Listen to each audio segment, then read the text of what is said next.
जियोयान cultivation करने के लिए एक गुफा में चला गया था। फिर अब हमें 1 महीने बाद का सीन दिखाया जाता है जहाँ जियोयान अभी भी कल्टीवेशन कर रहा होता है और अब वो 6 स्टार डू प्रैक्टिशनर बन गया था जो पावर एक 2 लेवल बीस्ट के बराबर थी। जियोयान इससे काफी खुश होता है। मास्टर उसे बताते हैं कि पहले मैंने सोचा था कि तुम्हें इस लेवल पर पहुंचने में 1.5 महीने लगेंगे, लेकिन तुम 1 महीने में ही इस स्तर पर पहुंच गए और शायद ये सब वुल्फहेड मर्सेनरी ग्रुप की वजह से हुआ। मगर तुमने नालन के साथ जो 3 ईयर एग्रीमेंट किया था उसमें अब 1 साल से भी कम समय रह गया है। जियोयान कहता है कि मास्टर आप चिंता ना करें, मैं नाकामयाब नहीं होऊंगा और आप तो जानते हैं कि मैंने इन 2 सालों में कितनी मेहनत की है और ये सब नालन की वजह से है जो मैंने इतनी कठोर ट्रेनिंग ली। याओ लाओ कहते हैं कि अब हमें समय बर्बाद नहीं करना चाहिए। जियोयान कहता है कि हमें मूली के साथियों को सबक सिखाना है। फिर हम मूली के ग्रुप के 5 लोगों को देखते हैं जो वहाँ जंगल में जियोयान को ढूंढ रहे होते हैं। जियोयान उन्हें ऊपर से छिपकर देख रहा था और उन्हें मजा चखाने के लिए अपनी वैक्यूम पाम पावर से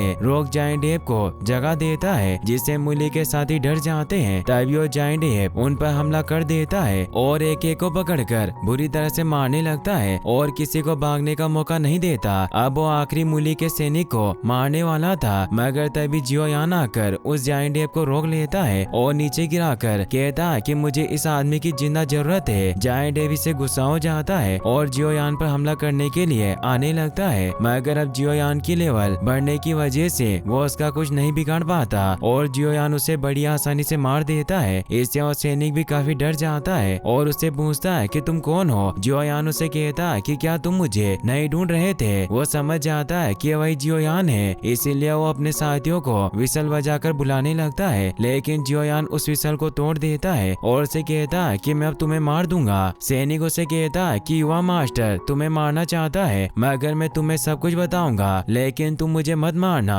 जियोयान फिर भी उसे मार देता है और कहता है कि देखते हैं कि मूली ने मेरे लिए कितने जाल बिछाए हैं, मैं उसके सब ट्रैप तोड़ दूंगा क्योंकि खेल अब शुरू हो चुका है। जियोयान अब आगे बढ़ने लगता है और रास्ते में आए सभी वुल्फहेड के आदमियों को मारने लग जाता है और अब तक उसने 19 सैनिकों को मार दिया था। वो एक सैनिक से पूछता है कि अभी वुल्फहेड मर्सेनरी ग्रुप में सबसे स्ट्रॉन्ग आदमी कौन है, तो बताता है कि सबसे ताकतवर हमारा लीडर मोशी है। वो 2 स्टार डू मास्टर है, यानी उसकी पावर 30 रैंक के 20 के बराबर थी। फिर वो सैनिक ये भी बताता है कि हमारा सेकंड चीफ गेनमू है जो 9 स्टार डू प्रैक्टिशनर है और तीसरा चीफ मेंग है जो 8 स्टार डू प्रैक्टिशनर है। तो जियोयान उसे कहता है कि तुम जिस तीसरे मुखिया की बात कर रहे हो वो अभी कहाँ मिलेगा, तो बताता है कि मेंग माउंटेन के फुट हिल पर है। ये कहते हैं जियोयान उसे मार देता है। वही हम मूली को देखते हैं जो अपने डेड मोशी को बताता है कि मैंने अपने बहुत से आदमियों को जंगल में फैला दिया है और हम जल्दी जियोयान को पकड़ लेंगे क्योंकि वो ज्यादा दिनों तक छिपकर नहीं रह सकता। वो जैसे ही सामने आएगा हम उसे खजाने की चाबी को हासिल कर लेंगे। मोशी मूली के बातों से खुश होते हैं, लेकिन तभी वहाँ एक सैनिक चिल्लाता हुआ आता है कि बुरी खबर है, पहाड़ों में तैनात हमारे सभी लोग मारे गए। मोशी इससे हैरान होता है और उससे पूछता है कि उन्हें किसने मारा। सैनिक बताता है कि उनके जख्मों के हिसाब से उन्हें किसी भारी ब्लंट ऑब्जेक्ट से मारा गया है। मोशी समझ जाते हैं कि जरूर जियोयान होगा। मूली अपने डेड से कहता है कि ऐसा कैसे हो सकता है, मैंने जब उससे लड़ाई की थी तो केवल 2 स्टार प्रैक्टिशनर था। मोशी उसे कहता है कि फिर भी तुम उससे जीत नहीं पाए। मूली सोचता है कि वो जिस तरह से हमारे सैनिकों को मार रहा है वो जरूर 7 स्टार प्रैक्टिशनर के आसपास पहुंच गया होगा और शायद वो 8 स्टार पर भी पहुंच गया हो। मोशी बताते हैं कि जियोयान को मैजिक बिस्ट माउंटेन पर आए सिर्फ 1 महीना ही हुआ है और उसने अपने आप को इतना ग्रो किया। वो छोटा लड़का इतना चालाक कैसे हो सकता है, वो अपनी स्किल्स को बहुत जल्दी ग्रो कर रहा है और अगर ऐसा ही चलता रहा तो हम सभी को खत्म कर देगा। हम ऐसा होने का जोखिम नहीं उठा सकते, इसीलिए तुम मेंग को मेरे पास लेकर आओ। मगर सैनिक उन्हें बताता है कि मेंग यहाँ नहीं है, वो पहाड़ों में अपनी गर्लफ्रेंड के साथ है। मोशी को गुस्सा आता है कि वो बेवकूफ हमेशा लड़कियों के बारे में सोचता है। मूली अपने डेड से कहता है कि आप चिंता ना करें, अगर जियोयान का मेंग से सामना हुआ तो मेंग उसे खत्म कर देगा क्योंकि वो 8 स्टार प्रैक्टिशनर है। मोशी कहता है कि मेंग जितना मूर्ख है उस हिसाब से मुझे ऐसा नहीं लगता।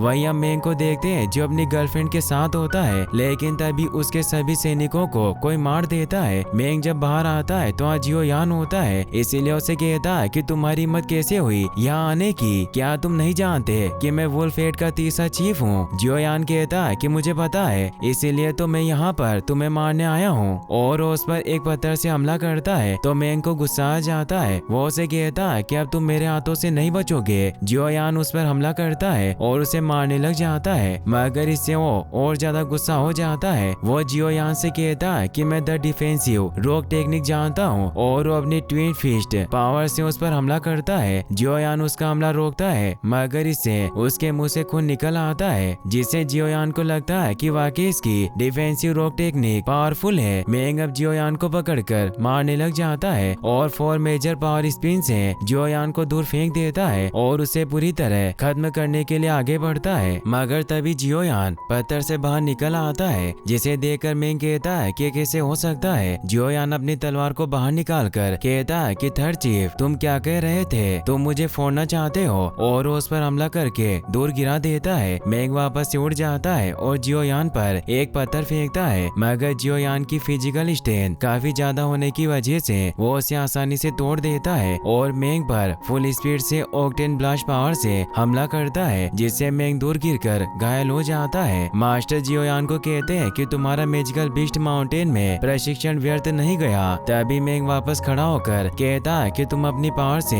मुझे खत्म नहीं कर सकते। तो जियोयान अपनी पावर से उसकी बॉडी को ब्लास्ट कर देता है और वहाँ से निकल जाता है। फिर हम देखते हैं कि जब सैनिक मेंग की बॉडी को मुष्टि के पास लेकर जाते हैं तो मेंग की मौत से बहुत गुस्सा होता है। सैनिक उन्हें बताता है कि इसे जियोयान ने मारा। मेंग गुस्से में अपने सभी साथियों को कहता है कि मैं अब जियोयान को खत्म कर दूंगा और अगर तुम्हें जियोयान कहीं भी नजर आए तो अपनी बॉस की सिटी से मुझे बुला लेना।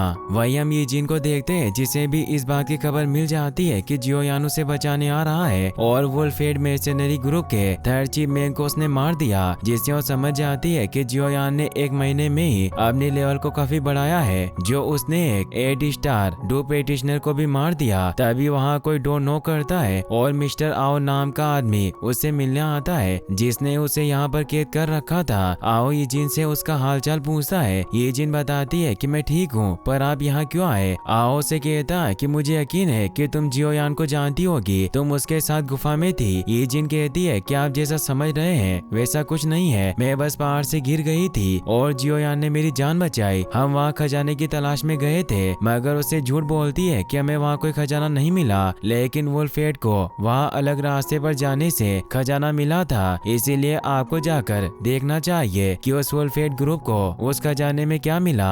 मिस्टर आओ को उसकी बात सही लगती है और वो कहता है कि मैं अब तुम्हें और परेशान नहीं करूंगा और वहाँ से चला जाता है। ये जिन काफी परेशान होती है और कहती है कि जियोयान तुम कहाँ हो। वही हमें जियोयान को दिखाया जाता है, जिसे उसके मास्टर बताते हैं कि तुम्हें इस बात का जरूर इल्म होगा कि भविष्य में तुम्हारे विरोधी और ज्यादा मजबूत होते जा रहे हैं, इसीलिए मुझे तुम्हें भी मजबूत बनाना होगा। और वो उससे हेवी ब्लैक रूलर स्वॉर्ड मांगते हैं। जियोयान उन्हें वो दे देता है। याओ लाओ से नदी के बीच बने एक लोटस स्टेचू पर ले जाते हैं, जहाँ उस स्वॉर्ड में एक स्टोन कल्टीवेटर स्किल ऐड करने लगते हैं, जो कि डी क्लासिफाइड टेक्निक थी, जिसका नाम फ्लेम स्प्लिटिंग सुनामी था, जिसके एक हमले से वहाँ बड़ी बड़ी लहरें उठने लगती है। फिर वो उस तलवार को वापस जियोयान के पास फेंक देते हैं और उसके सर पर हाथ रखकर फ्लेम स्प्लिटिंग सुनामी टेक्निक का ज्ञान देते हैं और बताते हैं कि लो रैंक की डी क्लास टेक्निक है, बट इससे फुल पोटेंशियल से लहरों और पहाड़ों को एक झटके में तोड़ा जा सकता है। जियोयान कहता है कि शानदार कौशल है। याओ लाओ बताते हैं कि तुम्हें अपनी वर्तमान शक्ति के साथ इस स्किल का एक से अधिक बार उपयोग नहीं करना चाहिए। अगर तुमने इसका दूसरी बार यूज किया तो इस बात का इल्म रखना कि तुम्हें गंभीर आंतरिक चोटें लगेगी, और अगर ऐसा हुआ तो एक कल्टीवेटर के रूप में तुम्हारे फ्यूचर में लेवल प्रभावित हो सकता है। इसीलिए इस स्किल का बिल्कुल भी यूज ना करें जब तक कि जरूरी ना हो। जियोयान उनकी बात समझ जाता है और अब वो वही नदी के बीच कल्टीवेशन करने लगता है। तभी वहाँ वुल्फेड ग्रुप के सैनिक आ जाते हैं, जो विसल बजाकर अपने साथियों को भी वहाँ बुला लेते हैं। मूली भी वहाँ जाता है। जियोयान उसे कहता है कि मैंने तुम्हें कम आका। मूली कहता है कि मैंने तुम्हें कहा था कि हमारी फिर मुलाकात होगी। तभी जियोयान अपने जेब से कुछ निकालने लगता है, जिससे सभी डर जाते हैं, मगर वो सिर्फ एक स्टिक थी। मूली उसे कहता है कि अगर तुम सिवा में खजाने की चाबी सौंप दो तो मैं अपने पिता को तुम्हें जीवित छोड़ने के लिए मना सकता हूँ। जियोयान हंसता हुआ कहता है कि तुम्हारा पिता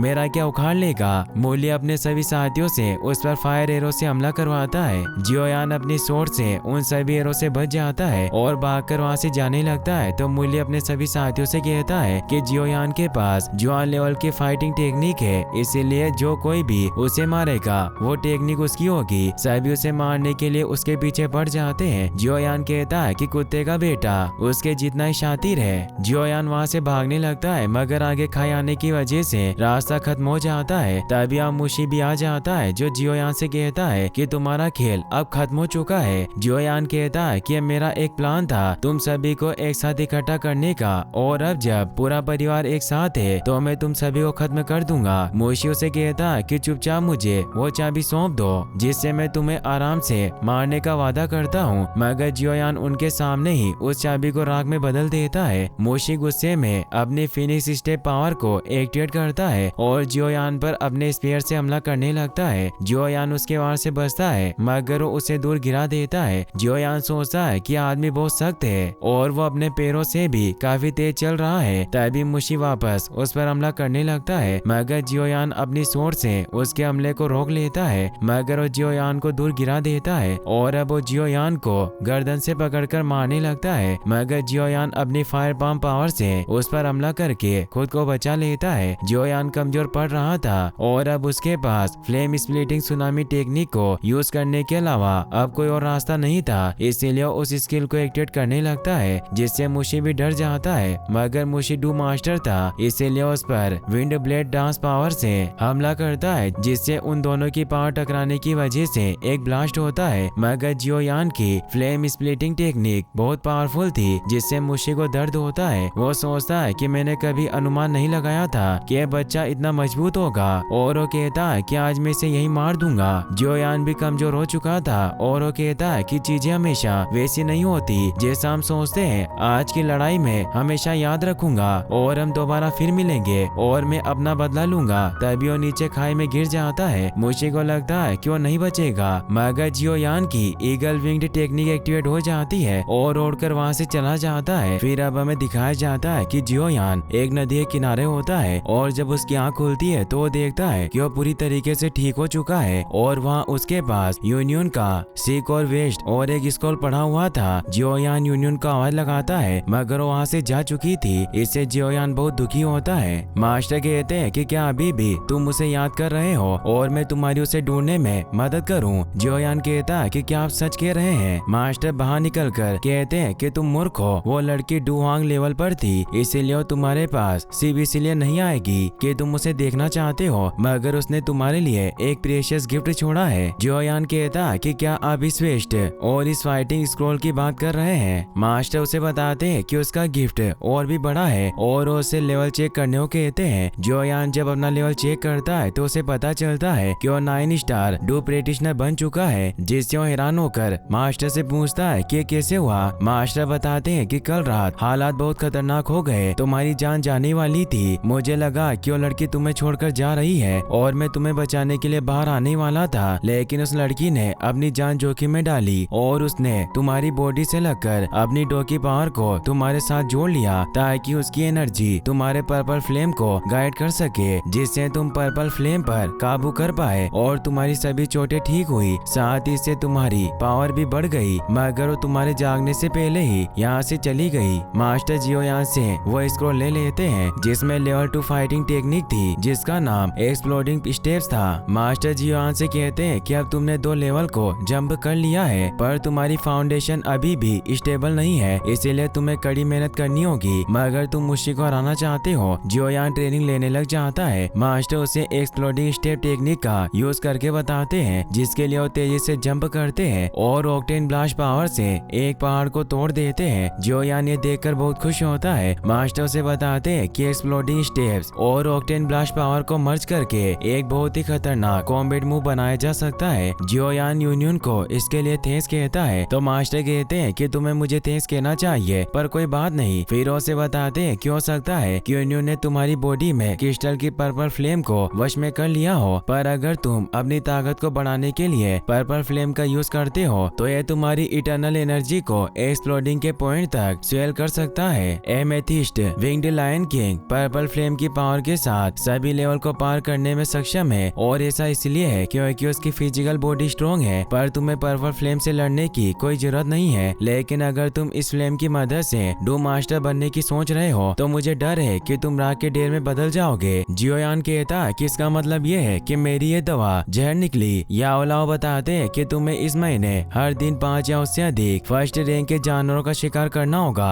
लड़ने से ही तुम अपनी फाइटिंग एनर्जी को स्थिर कर पाओगे। अगर तुमने ऐसा नहीं किया तो हेवनली फ्लेम मिलने पर भी तुम उसे अवशोषित नहीं कर सकोगे। जियोयान कहता कि 5 बीस्ट को मारना कोई बड़ी बात नहीं है, मैं एक दिन में 10 जानवरों का शिकार कर सकता हूँ। मास्टर कहते हैं कि अपनी बकवास बंद करो और काम पर लग जाओ। जियोयान सोचता है कि मुझे कुछ भी करके डूम मास्टर बनना है जिससे मैं मुशी से बदला ले पाऊंगा। फिर हम लिंगर नाम की एक लड़की को देखते हैं जो कागेंग नाम के आदमी के साथ भाग रही होती है क्योंकि वुल्फहेड मर्सेनरी ग्रुप के लोग उनके पीछे थे। लिंगर काफी थक जाती है और वो कामेंग से कहती है कि मैं अब और नहीं भाग सकती। तभी उन्हें वुल्फहेड मर्सेनरी ग्रुप के पास आने की आवाज आती है, इसीलिए कागेंग लिंगर से कहता है कि तुम्हें भागते रहना होगा। लिंगर भागने लगती है मगर वो नीचे गिर जाती है और कागेंग से कहती है कि मैं अब और नहीं भाग सकती, इसीलिए तुम मुझे छोड़कर चले जाओ। मगर कागेंग अपनी तलवार निकालकर गेनमो का सामना करने के लिए तैयार हो जाता है। तभी वहाँ जियोयान आ जाता है जो उसे कहता है कि गेनमो जो वुल्फहेड ग्रुप का सेकंड चीफ है, क्या तुम उसी से डरकर भाग रहे हो। कागेंग जियोयान को बताता है कि हमारे लूट को चुराना चाहता है और वो लिंगर को भी अपने साथ ले जाना चाहता है। जियोयान उसे कहता है कि मैं भी गेनमो से खेलना चाहता हूँ, पर तुम कौन हो। कागेंग बताता है कि मैं ब्लडी बैटल मर्सेनरी ग्रुप से हूँ और ये मेरी साथी लिंगर है। लिंगर जियोयान से कहती है कि तुम बच्चे यहाँ क्या कर रहे हो, मुझे लगता है कि तुम अहंकारी बनने का दिखावा कर रहे हो, इसीलिए तुम जहाँ से आए हो वहीं चले जाओ। तब यहाँ गेनमो अपने साथियों के साथ आने लगता है तो जियोयान पहले आगे चला जाता है और वो जैसे ही एक पेड़ पर जंप करता है तो नीचे गिर जाता है, जिसे देखकर लिंगर कहती है कि बच्चा सचमुच पागल है, इसीलिए हमें भी उसकी मदद करनी चाहिए। कागेंग कहता कि तुम सही कह रही हो, हम साथ लड़कर सभी जीवित रह सकते हैं। जियोयान गेनमो और उसके साथियों के सामने आ जाता है और अपनी एक्सप्लोडिंग स्टेप्स टेक्निक का यूज करके गेनमो को घोड़े से नीचे गिरा देता है। गेनमो के सैनिक उसे मारने आने लगते हैं लेकिन जियोयान अपनी तलवार बाहर निकाल लेता है और गेनमो के सभी सैनिकों को मारने लग जाता है। एक सैनिक वहां से भागने लगता है लेकिन जियोयान अपनी वैक्यूम पाम टेक्निक से उसे खींचकर मार देता है। गेनमो से कहता है कि तुम कौन हो और सभी के सामने मेरा मजाक उड़ाने की हिम्मत कर रहे हो। जियोयान उसे कहता है कि क्या तुम गेनमो हो। गेनमो कहता है कि तुम मेरा नाम इतनी सहजता से नहीं ले सकते और उस पर अपने किक से हमला करता है, मगर जियोयान को इससे बिल्कुल भी घंटा फर्क नहीं पड़ता और उसे एक झटके में ही दूर कर देता है। गेनमो जियोयान को मारने की कोशिश करता है मगर उसे कुछ नहीं होता और जियोयान उसे दूर गिरा देता है। उनकी लड़ाई लिंगर और कागेंग भी देख रहे होते हैं। लिंगर कहती है कि वास्तव में मैंने उस लड़के को कम आंका, मुझे नहीं पता था कि वो इतना शक्तिशाली होगा। गेनमो जियान से पूछता है कि तुम्हारा नाम क्या है तो जियोयान कहता है कि मैं तुम्हारा दादा हूँ। गेनमो समझ जाता है कि वो जियोयान है और उसे कहता है कि तुम अब तक कैसे जिंदा हो। यह सुनकर कागेंग भी कहता है कि यह वही लड़का है जिसने वुल्फहेड मर्सेनरी ग्रुप के लिए परेशानी खड़ी कर रखी है। गेनमो अब अपनी लाठी को बाहर निकाल लेता है और फुल जोश में उसे कहता है कि अब तुम्हें स्वर्ग जाने से कोई नहीं रोक सकता, मैं तुम्हें खत्म कर दूंगा और उस पर अपनी लाठी से हमला करता है मगर जियोयान उसकी लाठी पकड़ लेता है और उसे दूर गिरा देता है। जियोयान अब उस पर अपनी तलवार से हमला करता है मगर वो अपनी लाठी से उस हमले को रोकने की कोशिश करता है। वो अपना पूरा जोर लगा रहा था क्योंकि वो तलवार बहुत भारी थी। जियोयान उसे कहता है कि आज मेरी नहीं तुम्हारी मृत्यु का दिन है और अपने पर्पल फ्लेम को एक्टिवेट करके उसे दूर फेंक देता है। ये हमला इतना पावरफुल था कि वहाँ दरारें पड़ने लगती है मगर गेनमो को कुछ नहीं हुआ था, इसीलिए जियोयान उछलकर तलवार से उसे मारने लगता है लेकिन गेनमो यीजिन का नाम लेता है जिससे वो रुक जाता है। गेनमो से बताता है कि मेरे पास यीजिन के बारे में इंफॉर्मेशन है, उसे 1000 मेडिसिन हाउस के मिस्टर आओ ने अपने हाउस में कैद कर रखा है और वो एक दुष्ट आदमी है जो यीजिन का फायदा उठाने की कोशिश कर रहा है और यहाँ तक कि हमारा बॉस मुशी भी उससे डरता है और मुझे लगता है कि मिस्टर आओ ने यीजिन को अपने पास सिर्फ कैजुअल ड्रिंक्स के लिए नहीं रखा बल्कि वो रेनबो पॉइजन बुक को हासिल करना चाहता है। जियोयान सोचता है कि यीजिन की जान को गंभीर खतरा है। तभी गेनमो कागेंग पर हमला कर देता है और लिंगर से कहता है कि तुम मेरी बंधक बनोगी और उसे पकड़कर जाने लगता है मगर तभी जियोयान लिंगर के आगे आ जाता है और एक्सप्लोडिंग स्टेप्स टेक्निक से गेनमो को जान से मार देता है मगर वो एक सैनिक को वहाँ से भागकर जाने देता है। कागेंग जियोयान को धन्यवाद कहता है कि तुमने हमारी मदद की। जियोयान कहता है कि कोई बात नहीं और वो वहाँ से चला जाता है। लिंगर को जियोयान बहुत औसम लगता है। जियोयान भागता हुआ आगे बढ़ने लगता है और कहता है कि जिन में आ रहा हूँ। फिर हम देखते हैं कि जियोयान शिरियाओ के 1000 मेडिसिन हॉल में पहुँच गया था, जहाँ दो सैनिक बातें कर रहे थे कि गेनमू को किसी जवान लड़के ने मार डाला और वो लड़का एक बड़े आकार की रूलर ब्लेड का यूज करता है। जियोयान चुपके से ये जिन के कमरे में घुस जाता है। ये जिन उसे देखकर खुश होती है और उसे कहती है कि मुझे तुम्हारी बहुत फिक्र थी। जियोयान उसे शांत रहने को कहता है क्योंकि सैनिक उस तरफ आ रहे थे, इसीलिए वो खिड़की को बंद कर देता है जिससे सैनिक उन्हें नहीं देख पाते। जियोयान ये जिन से कहता है कि तुम यहाँ सुरक्षित नहीं हो, इसीलिए अपना सामान पैक करो और मेरे साथ आओ। ये जिन मना करती हुई दूर हो जाती है तो जियोयान उससे पूछता है कि क्या गलत हुआ। वो बताती है कि मैं तुम्हारे साथ नहीं जा सकती। अगर वुल्फहेड मर्सिनरी ग्रुप को इस बारे में पता चला तो मुझे ढूंढने आएंगे और मेरे गांव के निर्दोष लोगों को चोट पहुंचाएंगे। जियोयान उसे बताता है कि मैं उन कमीनों से छुटकारा पाने जा रहा था, लेकिन मुझे तुम्हारी चिंता थी, इसीलिए मैं सबसे पहले तुम्हें बचाने आया। ये जिन कहती है कि तुम मेरा कितना ध्यान रखते हो। जियोयान कहता है कि ऐसा इसलिए है क्योंकि तुम मेरी दोस्त हो। ये जिन उसे चुप रहने को कहती है और अपने साथ ले जाकर कहती है कि तुम्हें अभी आराम करना चाहिए, हम उनसे बाद में निपटने की योजना बनाएंगे। फिर उसे चाय पिलाती है। वहीं में मुशी को दिखाया जाता है जो गेनमू की मौत से दुखी होता है। मोली अपने सभी सैनिकों को आदेश देता है कि जाओ जियोयान को ढूंढो और मार डालो, उस पर बिल्कुल दया मत करना। तो सभी सैनिक पूरे जोश में वहाँ से निकल जाते हैं। वहीं शिरियाओ को भी पता चल गया था कि कोई यीजिन के पास आया है, इसीलिए अपने सैनिकों के साथ उसके कमरे में आता है और यीजिन से पूछता है कि लड़का कौन है। तो उन्हें झूठ कहती है कि मेरा भाई है। शिरियाओ कहता है कि मुझे नहीं पता था कि तुम्हारा एक भाई होगा, पर यह 1000 मेडिसिन हाउस में क्या लेने आया है। जियोयान उसे कहता है कि मैं यीजिन को आज रात यहाँ से ले जाने का इरादा कर रहा हूँ। शिरियाओ यीजिन से पूछता है कि तुम मेरे मेडिसिन हाउस में रहकर खुश नहीं हो। एक सैनिक समझ जाता है कि वो जियोयान है, इसीलिए वो धीरे धीरे वहाँ से खिसकने लगता है। यीजिन कहती है कि बेशक आपने मेरी अच्छी देखभाल की और मेरा यहाँ रहना सुखद रहा। शिरियाओ कहता है कि फिर तुम यहाँ से क्यों जाना चाहती हो। यीजिन बताती है कि मुझे कुछ दूसरे काम करने हैं, इसीलिए मैंने जगह छोड़ने का फैसला लिया और उन्हें टोकन के रूप में कुछ सिक्के देती है। शिरियाओ से कहता है कि तुम वास्तव में नहीं जानती कि मुझे अपनी देखभाल के भुगतान के बदले में क्या चाहिए, और मैं जानता हूँ कि तुम्हारा ये भाई जियोयान के अलावा और कोई नहीं है। अगर वुल्फहेड मर्सनरी सैनिकों को इसके बारे में पता चला कि तुम यहाँ हो तो तुम संकट में आ सकते हो। ये जिन परेशान होकर कहती है कि तुम क्या चाहते हो। शिरियाओ कहता है कि तुम मेरे साथ खेल मत खेलो, मुझे पता है कि रेनबो पॉइजन बुक तुम्हारे पास है, उसे मुझे दे दो। ये जिन कहती है कि आपको जरूर गलतफहमी हुई होगी, मेरे पास रेनबो पॉइजन बुक कैसे हो सकती है। शिरियाओ अपने सैनिकों को बुला लेता है और कहता है कि अगर आज तुम मुझे पॉइजन बुक नहीं सौंपोगी तो मैं तुम्हारी जान ले लूंगा और तुम्हारे भाई जियोयान का जीवन भी यहीं खत्म हो जाएगा। जियोयान कहता है कि ये गुंडे मेरा क्या उखाड़ लेंगे और अपनी तलवार को बाहर निकालता है, जिससे सभी सैनिक डर जाते हैं। शिरियाओ एक कुर्सी को आगे करके उस पर बैठ जाता है और जियोयान से कहता है कि तुम ऐसा मत सोचो कि तुम्हारे पास कौशल है तो तुम मेरे मेडिसिन हाउस में आसानी से टहल सकते हो। और तुम्हारी जानकारी के लिए मैं बता दूं कि जिस मोमेंट पर मैंने इस कमरे में प्रवेश किया था मैंने पहले ही यहाँ जहर छोड़ दिया था, इसीलिए अब तुम्हें कमजोरी महसूस होगी। वहीं हम देखते हैं कि शिरियाओ का एक खबरी मोशी को बताता है कि हम जानते हैं कि जियोयान अभी कहाँ है। मोशी पूछता है कि कहाँ है वो। सैनिक बताता है कि वो 1000 मेडिसिन हाउस में है। मोशी गुस्से में उसकी गर्दन पकड़ लेता है और उसे कहता है कि उसके साथ कितने लोग हैं। तो वो बताता है कि वो सिर्फ अकेला है। तो मोशी उसे साइड में फेंक देता है और कहता है कि सभी सैनिकों को इकट्ठा करो, हम अभी मेडिसिन हाउस जाएंगे। दूसरी तरफ जियोयान को गुस्सा आता है मगर यीजिन उसे रोक लेती है और मिस्टर हाउस से कहती है कि तुम्हारे पास पॉइजनिंग स्किल है, पर मैंने इसके असर को पहले ही बेअसर कर दिया है क्योंकि मैंने जियोयान को पहले चाय में मिलाकर एंटीडोट पिला दिया था। और शियाओ के पास जाकर कहती है कि तुम्हें मेरी पॉइजन स्किल से डरना चाहिए। पिछले कुछ दिनों से कोई भी मेरे 3 फीट के दायरे में आने की हिम्मत नहीं करता, मगर फिर भी तुम मुझसे मिलना आए। वास्तव में तुम लापरवाह हो, तुम मेरी छुपी हुई कुर्सी पर कैसे बैठ सकते हो। शिरियाओ जल्दी से उठ जाता है और देखता है कि उस चेयर पर बहुत सारा जहर है। ये जिन उसे बताती है कि अब बहुत देर हो चुकी है। शिरियाओ की बॉडी में जहर फैलने लग गया था। ये जिन उसे बताती है कि मेरा जहर खतरनाक है, तुम्हें 7 दिन और रात तक दर्द महसूस होगा। सबसे पहले तुम्हारी हड्डियां टूटेगी और थकावट से तुम मारे जाओगे, लेकिन मेरा एंटीडोट तुम्हें ठीक कर सकता है और शायद उस चाय के बर्तन में कुछ बचा हो। शिरियाओ टी पॉट में से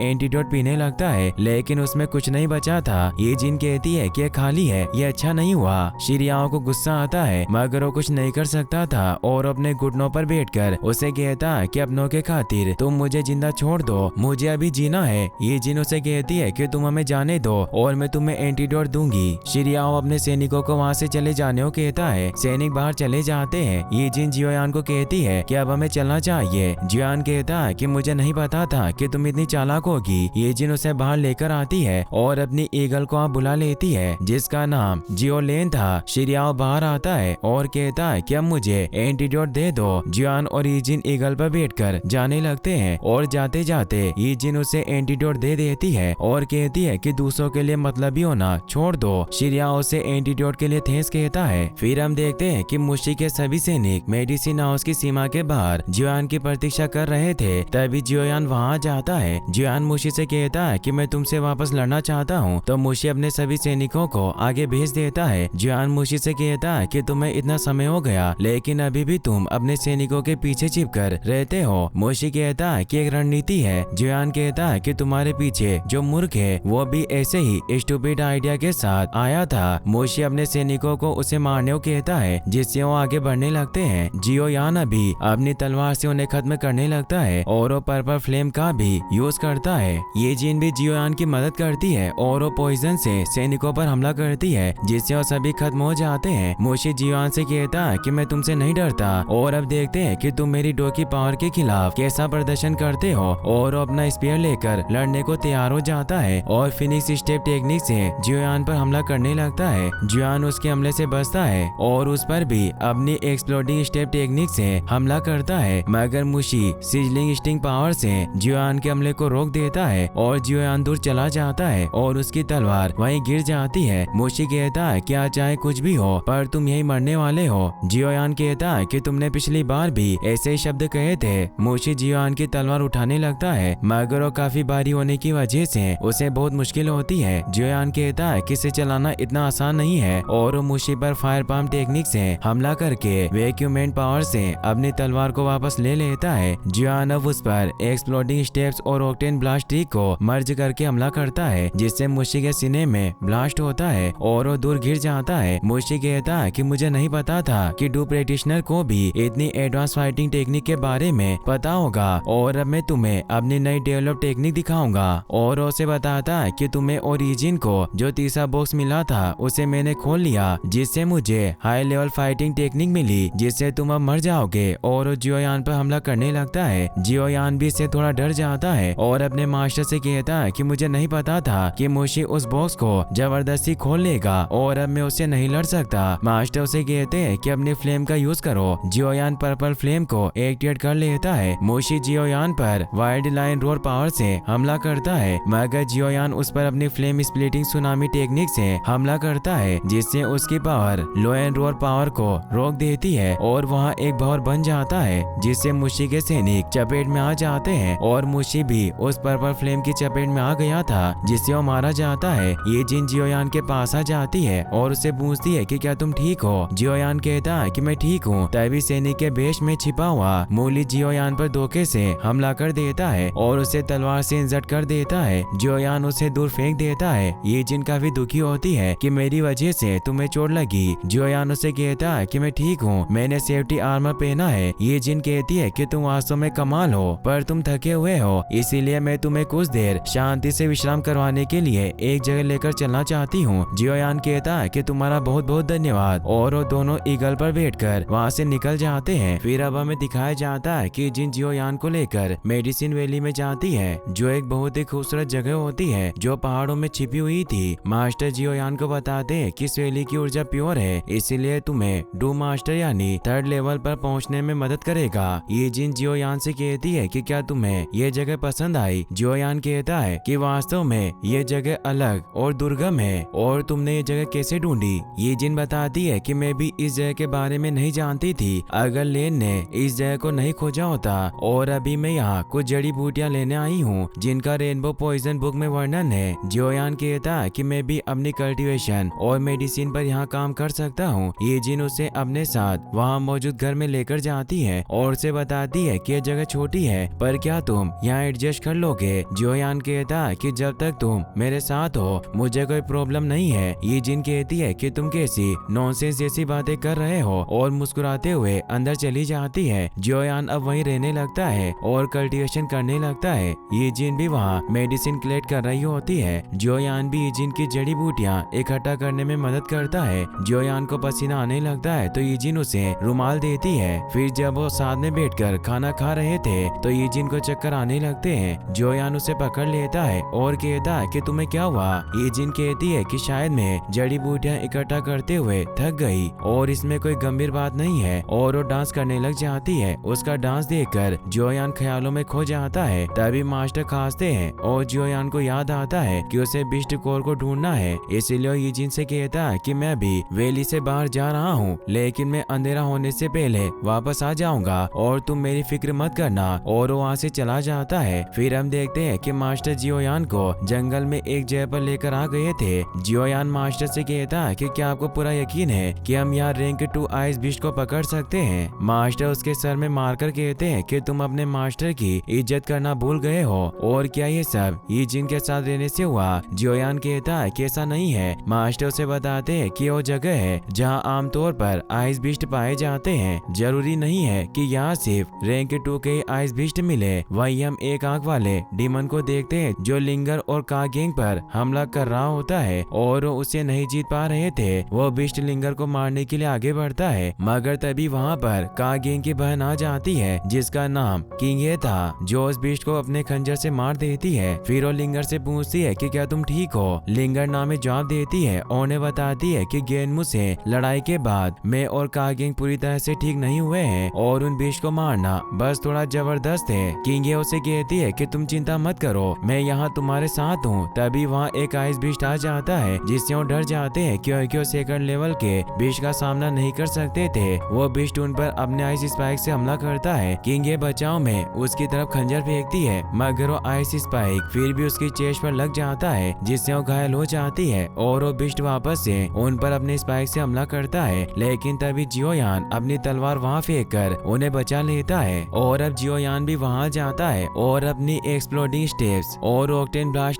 का यूज करके उस आइस बिस्ट को जान से मार देता है और उसकी गर्दन में आइस को चेक करता है, लेकिन उसमें कोई कोर नहीं होता, जिससे वो निराश हो जाता है। लिंगर जियोयान को देखकर खुश होती है और दौड़कर उसके पास आ जाती है। वो उसे कहती है कि तुम बिल्कुल सही समय पर आए। कागेंग उसे कहता है कि भाई तुमने एक बार फिर हमारी जान बचाई, तुम बहुत धर्मी हो। और फिर उसे अपनी बहन किंगे से मिलवाता है और अपनी बहन को बताता है कि वही जियोयान है जिसने हमें गेनमू से बचाया था। किंगे जियोयान से मिलकर खुश होती है। कागेंग जियोयान से पूछता है कि तुम यहाँ क्या कर रहे हो? जियोयान कहता है कि मैं यहाँ रैंक 2 बिस्ट की तलाश कर रहा हूँ, मुझे आई स्कोर हासिल करना है, मगर मुझे अभी तक आई स्कोर नहीं मिला, पर मुझे तुम्हारी मदद करके अच्छा लगा। किंगे अपने लॉकेट को जियोयान को देती है और उसे बताती है कि आइस बिस्ट का मैजिक कोर है और तुम इसे ले सकते हो क्योंकि तुमने हमारी जान बचाई, तुम इसे धन्यवाद के रूप में रख सकते हो। जियोयान उन्हें थैंक्स कहता है। फिर हम देखते हैं कि जियोयान जल्दी से वापस मेडिसिन वैली में यीजिन के पास आता है और उसे बताने लगता है कि मुझे रैंक 2 मैजिक कोर मिल गया,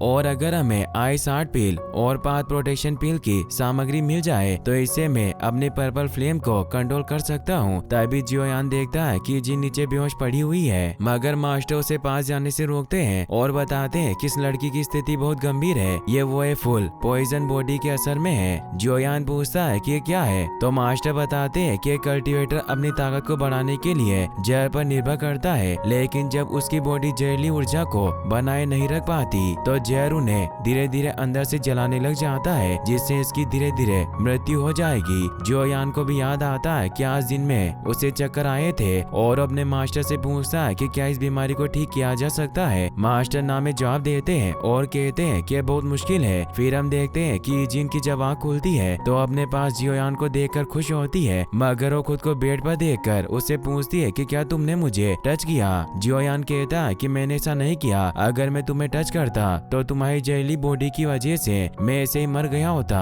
और तुम चिंता मत करो, मैं अब तुम्हारा ख्याल रखूंगा और हम साथ मिलकर तुम्हारी इस पॉइजन बॉडी बीमारी से छुटकारा पाने का कोई ना कोई तरीका जरूर निकाल लेंगे। अब वो यीजिन के लिए दवाई बनाने लगता है। यीजिन उसे कहती है कि मैं 2 कॉन्टिनेंट की यात्रा करना चाहती हूँ, क्या तुम भी मेरे साथ चलोगे? जियोयान उससे कहता है कि तुम अपने बीमार शरीर के साथ घूमने के सपने कैसे देख सकती हो। मैंने फैसला किया कि मैं तुम्हें अपने साथ लेकर जाऊंगा और हम तुम्हारी बीमारी का इलाज ढूंढ कर रहेंगे, ये मेरा वादा है। ये जिन इससे खुश होती है। अब वो वापस आराम करने लगती है। अगले दिन जब उसकी आँख खुलती है तो बेड से उठने लगती है, मगर तभी उसे चक्कर आने लगते हैं। जियोयान वहाँ आकर उसे संभालता है और कहता है कि तुम्हें आराम करना चाहिए। ये जिन कहती है कि मैं बिल्कुल ठीक हूँ और मैं तुम्हारे साथ कॉन्टिनेंट की यात्रा करने के लिए बहुत उत्सुक हूँ। और क्या तुम्हें वो मटेरियल मिले जिसकी तुम्हें तलाश थी? जियोयान कहता है कि मुझे कुछ हर्ब मिली पर वो काफी नहीं है, इसीलिए मैं कल और ज्यादा उन्हें ढूंढने की कोशिश करूंगा। फिर हम आखिरकार इस जगह को छोड़कर जा सकते हैं। ये जिन इससे बहुत खुश हुई, कहती है कि क्या तुम मेरे साथ बाहर घूमने चलोगे? जियोयान मान जाता है। फिर वो दोनों साथ में बाहर ताजी हवा खाने आ जाते हैं। वो दोनों साथ बैठे हुए थे। ये जिन सोच रही होती है कि अच्छी चीजें जिंदगी में बहुत कम होती है और वो जियोयान से कहती है कि काश हम हमेशा ऐसे साथ रह पाते तो ये कितना अच्छा होता। जियोयान कहता है कि तुम चिंता मत करो, जब तक तुम ठीक नहीं हो जाती मैं तुम्हें नहीं छोड़ूंगा। तभी बारिश होने लगती है। जियोयान कहता है कि हमें अब घर में चलना चाहिए। ये जिन कहती है कि मुझे बस थोड़ी देर और यहीं रुकना है और वो जियोयान के कंधे पर सर रखकर सो जाती है। फिर हम अगले दिन देखते हैं कि जियोयान अपनी जरूरत के सारे रॉ मटेरियल लेकर वापस ईजिन के पास आता है, मगर वो देखता है कि ईजिन घर में कहीं नहीं होती और उसे वहाँ ईजिन का एक लेटर मिलता है जिसमें उसने लिखा था कि मैं जा रही हूँ और तुम मुझे खोजने मत आना, तुम्हें अच्छे से ट्रेनिंग लेनी चाहिए। मेरी बीमारी की वजह से तुम्हारा ध्यान भंग होगा और जहाँ तक मेरा सवाल है, मेरे पास बहुत अधूरे काम है जिन्हें मुझे पूरा करना है और तुमसे मिलना एक सपने जैसा था जिसका अंत होना तय था। जियोयान इससे काफी दुखी होता है और बाहर पहाड़ों पर ईजिन को ढूंढने आता है, मगर उसे कहीं नहीं मिलती। जियोयान को ईजिन के साथ बिताए पुराने लम्हे याद आते हैं। मास्टर जियोयान को कहते हैं कि वो फुल पॉइजन बॉडी का कोई इलाज नहीं है, इसीलिए वो नहीं चाहती थी कि तुम अपना समय बर्बाद करो। वो एक बहुत समझदार लड़की थी। जियोयान ईजिन के लेटर को बाहर निकालता है और कहता है कि एक दिन मैं निश्चित रूप से तुम्हारा इलाज करूंगा। फिर हम देखते हैं कि जियोयान ईजिन के जाने के बाद अब कल्टीवेशन करने लग गया था, जिससे जियोयान की डोरमेंट एम्बिशन जाग गई थी और वो कुछ ही दिनों में पर्पल फ्लेम का यूज करने में कुशल हो गया, जब तक कि वो खुद का कंबाइंड फ्लेम मंत्र का उपयोग न करे। और अब जियोयान 1 स्टारडू मास्टर बन गया था, यानी उसकी पावर 3rd लेवल के बीच के बराबर हो गई थी। अब जियोयान और उसके मास्टर ने टेगर रेगिस्तान जाने की योजना बनाई ताकि वो एक और हेवनली फ्लेम की खोज कर सके, मगर रेगिस्तान तक पहुंचने का रास्ता मोटे पंखों वाले पंछी की पीठ पर सवार होकर पूरा करना पड़ता था। और ऐसी एक ही जगह थी जहाँ एक क्रिएचर पाए जाते थे और उस सिटी का नाम था ब्लैक रॉक सिटी। अब हम देखते हैं कि जियोयान एक बग्गी में सवार होकर ब्लैक रॉक सिटी की तरफ बढ़ रहा था और उसे वो बड़े पंखों वाले जीव भी दिखाई देते हैं। जियोयान बग्गी के अंदर आ जाता है और कहता है कि पर्पल फ्लेम को अवशोषित करने के बाद भी मेरा फ्लेम मंत्र केवल एक लेवल इंक्रीज हुआ है। मास्टर से बताते हैं कि उम्मीद के मुताबिक है, क्योंकि फ्लेम मंत्र के विकास के लिए एक हेवनली फ्लेम का होना बहुत आवश्यक है और तुम्हारी पर्पल फ्लेम इस आवश्यकता को पूरा नहीं करती। लेकिन फिर भी यह काफी अच्छा है कि पर्पल फ्लेम ने इसके स्तर को एक लेवल बढ़ाया। इससे पहले कि तुम अपनी ट्रू हेवनली फ्लेम को एब्जॉर्ब करो, तुम्हें कुछ आवश्यक सामग्री को तैयार करना होगा। सबसे पहले तुम्हें ब्लैक रॉक सिटी के अल्केमिस्ट एसोसिएशन में जाकर एक एल्केमिस्ट बनना होगा, जिससे तुम्हें पिल रिफाइनिंग के बारे में और ज्यादा जानने में मदद मिलेगी। जियोयान उन्हें कहता है कि मैं पहले से ही एक एल्केमिस्ट हूँ, क्या उन्हें इस बारे में पता नहीं चलेगा? मास्टर से कहते हैं कि तुम्हें अपनी पावर को छिपाने को किसने कहा? अब वो ब्लैक रॉक सिटी के बाजार में पहुंच जाते हैं, जहाँ के लोग काफी जल्दी में होते हैं। जियोयान एक दुकानदार से पूछता है कि अल्केमिस्ट एसोसिएशन कहाँ है, तो सभी उसे देखने लग जाते हैं और वो समझ जाता है कि वो जरूर एक एल्केमिस्ट होगा और उसे उस तरह भेज देते हैं। जियोयान सोचता है कि उन लोगों ने मुझे इस तरह धक्का क्यों दिया। मास्टर से बताते हैं कि मैं तुम्हें एसोसिएशन में शामिल होने की इसलिए कह रहा हूँ क्योंकि हेवनली फ्लेम को एब्जॉर्ब करने के लिए तुम्हें जिन चीजों की आवश्यकता होगी उन्हें एसोसिएशन तुम्हें दिलवाने में मदद कर सकता है। जियोयान मास्टर से पूछता है कि ब्लड लोटस पिल बनाने के लिए रैंक 3 के बिस्ट कोर की जरूरत होगी। मास्टर से बताते हैं कि हाँ, तुमने सही कहा, पर एक हेवनली फ्लेम को अवशोषित करने के लिए मूल्य रूप से तुम्हें 3 चीजों की आवश्यकता होगी। ब्लड लोटस पिल केवल उनमें से एक है। जियोयान इससे हैरान होता है। मास्टर बताते हैं कि हेवनली फ्लेम के करीब जाने के लिए ब्लड लोटस पिल की आवश्यकता होगी क्योंकि तुम्हें प्रोटेक्ट करेगा जाएगा और इसके प्रोटेक्शन के बिना एक 2 स्टार डू एम्परर जो 7 लेवल बिस्ट के बराबर होता है वो भी इसे छूने की हिम्मत नहीं कर सकता। साथ ही तुम्हें आयरिस स्पीड कोल्ड फाउंटेन की भी जरूरत होगी क्योंकि ब्लड लोटस पिल तुम्हारी बाहरी बॉडी की रक्षा करता है, जबकि आइस स्पीड कोल्ड फाउंटेन तुम्हारी आंतरिक बॉडी की रक्षा करेगा। जब तुम हेवनली फ्लेम को शुद्ध करोगे तो यह तुम्हें उसकी विनाशकारी गर्मी से जलने से बचाएगा। और आखिरी चीज जिसकी तुम्हें जरूरत है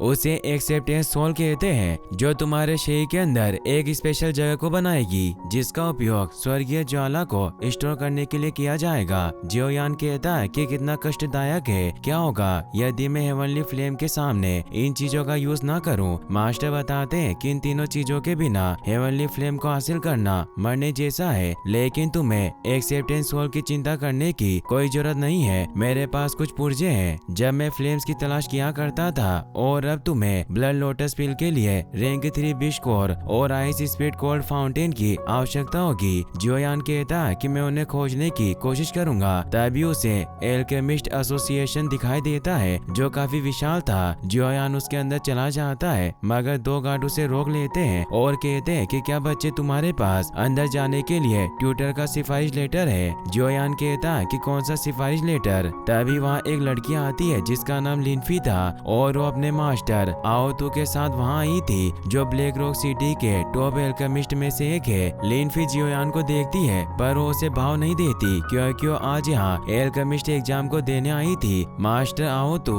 जब जियोयान को देखते हैं तो उन्हें अजीब सा लगता है और अंदर जाने लगते हैं। लिनफी अपने मास्टर से पूछती है कि आप उस लड़के के प्रति इतने विनम्र क्यों थे। मास्टर उसे बताते हैं कि उस लड़के में कुछ अलग तो जरूर है। सैनिक जियोयान से पूछते हैं कि क्या तुम्हें अपना रिकमेंडेशन लेटर मिल गया। जियोयान उन्हें बताता है कि मेरे पास कोई लेटर नहीं है। तो जियोयान से पूछते हैं कि तुम्हारा मास्टर कौन है। जियोयान बताता है कि मेरे मास्टर याओ लाओ है। तभी वहाँ एक लड़का आता है जिसका नाम शिंग होता है जो जियोयान को कहता है कि हमने याओ लाओ का नाम कभी नहीं सुना, आजकल बहुत डोंगी गुरु आ रहे हैं। तो जियोयान उसके सर पर आग लगा देता है। सैनिक देखते हैं कि जियोयान ने कंडेंस्ड फायर का यूज किया था, यानी वो 4थे लेवल का एल्केमिस्ट है। मगर जियोयान उन्हें कहता है कि मैं लेवल 4 का एल्केमिस्ट नहीं हूँ, पर क्या मैं अंदर प्रवेश कर सकता हूँ। और अब वो जियोयान की पावर की वजह से उससे अंदर प्रवेश करने दे देते हैं। अंदर एसोसिएशन हॉल में प्रतियोगिता स्टार्ट होने वाली थी, इसीलिए सभी स्टूडेंट तैयार थे। मगर वहाँ जू मई नाम की स्टूडेंट अभी तक नहीं आई थी, इसीलिए आओ तो फुलेन से पूछते हैं क्यों कहाँ है और अभी तक क्यों नहीं आई। एग्जाम स्टार्ट होने में कुछ ही समय शेष बचा है। फुलेन कहते हैं क्यों बिल्कुल तैयार है, तुम चिंता मत करो। आओ तो कहते हैं कि 10 मिनट बचे हुए हैं और आप प्रेसिडेंट है, मगर फिर भी इस एग्जाम को पोस्टपोन नहीं करा सकते। तभी जियोयान वहाँ जाता है। फुलेन उसे पूछते हैं कि क्या तुम भी यहाँ एल्केमिस्ट एग्जाम में हिस्सा लेने आए हो। जियोयान उन्हें प्रणाम करता है। आओ तो फुलेन को बताते हैं कि वही लड़का है जो मुझे काफी अलग लगा और मैंने आपको पहले इसके बारे में बताया था। जियोयान उन दोनों मास्टर से कहता कि मैं आज एल्केमिस्ट टेस्ट के अलावा भी आपसे एक रिक्वेस्ट करना चाहता हूँ कि मुझे कुछ इंग्रेडिएंट को हासिल करने में एसोसिएशन की मदद चाहिए। दोनों मास्टर हंसते हैं और कहते हैं कि तुम्हें एसोसिएशन के सोर्सेज का यूज करने के लिए हमें पहले देखना होगा कि क्या तुम एग्जाम को पास कर पाते हो या नहीं। तभी आज जू में भी आ जाती है जिसे देखकर बाकी स्टूडेंट कहते हैं कि वाकई में खूबसूरत है। लिनफी को उससे जलन होती है और वो उसे कहती है कि तुम हमेशा लेट आती हो, मगर वो उसकी बातों पर ध्यान नहीं देती और अपनी डेस्क पर चली जाती है। लिनफी उसे कहती है कि पिछली बार की तरह अगर तुम इस बार भी फेल हो जाओ तो कोई बात नहीं, पर तुम मुझे विचलित मत करना। जू मई उसे कहती है कि मुझसे ज्यादा तुम्हारी फेल होने की संभावना है और तुम रोते हुए मास्टर के पास मत जाना। इससे लिन को गुस्सा आ जाता है। फुलेन उनके झगड़े को देखते हुए कहते हैं कि अब बस करो और वो जियोयान को भी एक डेस्क लेने को कहते हैं। अब वो एग्जाम स्टार्ट करते हैं। सभी स्टूडेंट एलिक्सिर पिल बनाने लग जाते हैं। मास्टर उन्हें कहते हैं कि सामग्री की कोई चिंता नहीं, बस तुम सभी अपना बेस्ट एलिक्सिर बनाने पर ध्यान दो। एलिक्सिर का ग्रेड इस टेस्ट में कोई मायने नहीं रखता, बस इसका फॉर्मेशन अच्छा होना चाहिए और आधे घंटे में ये टेस्ट खत्म हो जाएगा। जियोयान भी एलिक्सिर बनाने लग जाता है। आओतो को पता चलता है कि जियोयान सिर्फ 19 साल का है, जिससे वो हैरान होते हैं क्योंकि वो दोनों लड़कियों से भी थोड़ा छोटा था। वो सोचते हैं कि अगर इसे प्रथम श्रेणी का एल्केमिस्ट बनना है तो इसे 17 साल की उम्र में डू प्रैक्टिशनर होना होगा। और वो फुलेन से कहते हैं कि क्या इस लड़के के पास इतनी पावर हो सकती है। फुलेन जियोयान से कहते हैं कि अगर तुम पास नहीं हुए तो चिंता मत करना, तुम्हारे पास अभी भी ट्रेन होने के लिए बहुत समय है। लिनफी और जूमेई एक दूसरे को चिढ़ाने के लिए तेजी से एलिसी पिल बनाने लग जाती है और अब समय समाप्त हो जाता है। दोनों मास्टर सभी की पिल को चेक करने लगते हैं। जूमेई और लिनफी टेस्ट में पास हो जाती है, मगर जब फुलेन जियोयान का पिल देखते हैं वो वाइटल ब्रेथ पिल था जो बहुत ही हाई क्वालिटी का था, जिससे मास्टर दंग रह जाते हैं और सभी से कहते हैं कि जियोयान ने भी इस एग्जाम को पास कर लिया है। इससे लिनफी और जूमेई भी हैरान होती है। फुलेन कहते हैं कि दोनों लड़कियां इतने सालों से एक दूसरे से प्रतिस्पर्धा कर रही है और आज इस लड़के ने इन दोनों के भ्रम को दूर कर दिया कि इस दुनिया में बहुत से लोग इनसे ज्यादा सक्षम है। जियोयान दोनों मास्टर से कहता है कि मुझे क्षमा करे, पर क्या मैं दूसरी लेवल की एल्केमिस्ट परीक्षा को भी शुरू कर सकता हूँ। दोनों मास्टर हैरान होते हैं और लिनफी जियोयान के पास आकर उसे कहती है कि छोटे लड़के, तुम्हें क्या लगता है कि टीयर 2 की एल्केमिस्ट परीक्षा को पास करना बच्चों का खेल है? इसमें जीतने के लिए न केवल तुम्हें टीयर 2 की पिल बनानी होगी, बल्कि तुम्हारा कल्टीवेटर लेवल भी डू मास्टर पर होना चाहिए। और क्या तुम उस स्तर पर हो? जियोयान उसे कहता है कि मैं बस इस एग्जाम को आजमाना चाहता हूँ, मैं इसमें पास हूँ या नहीं इससे कोई फर्क नहीं पड़ता। जूमेई कहती है कि लड़का वाकई बहुत घमंडी है और अब उसके सामने एनर्जी रिकवरिंग पिल का स्कोर रखा जाता है। जियोयान थोड़ा परेशान होता है कि टीयर 2 का सबसे उच्च स्तर की पिल है और वास्तव में इसकी गिनती तीसरी श्रेणी में होनी चाहिए, और वो सोचता है कि क्या इन दोनों मास्टर के पास कोई सिद्धांत नहीं है। लिनफी जियोयान को चिढ़ाने लगती है, आओ तो उसे ऐसा करने से मना करते हैं। जियोयान अब उस पिल को बनाने के लिए अपनी पर्पल फ्लेम को एक्टिवेट कर लेता है, जिसे देखकर सभी हैरान रह जाते हैं कि उसके पास एक हेवनली फ्लेम है। आओ तो कहते हैं कि इसकी बहुत कम संभावना है कि यह लड़का अपनी वर्तमान शक्ति के साथ एक हेवनली फ्लेम को कंट्रोल कर सकता है। फुलेन कहते हैं कि तुमने सही कहा, पर इस लड़के की फ्लेम पर्पल कलर की क्यों है? आओ तो कहते हैं कि मैंने आपको पहले ही बताया था कि जब मैं इस लड़के से मिला तो मुझे बहुत अजीब लगा, क्योंकि उसने मेरी नाक के नीचे से अपनी असली ताकत को छुपाया था। फुलेन कहते हैं कि अचानक मुझे इस लड़के के मास्टर से मिलने की इच्छा हो रही है, क्योंकि जिस मास्टर ने इस लड़के को इतनी अच्छी तरह से ट्रेन किया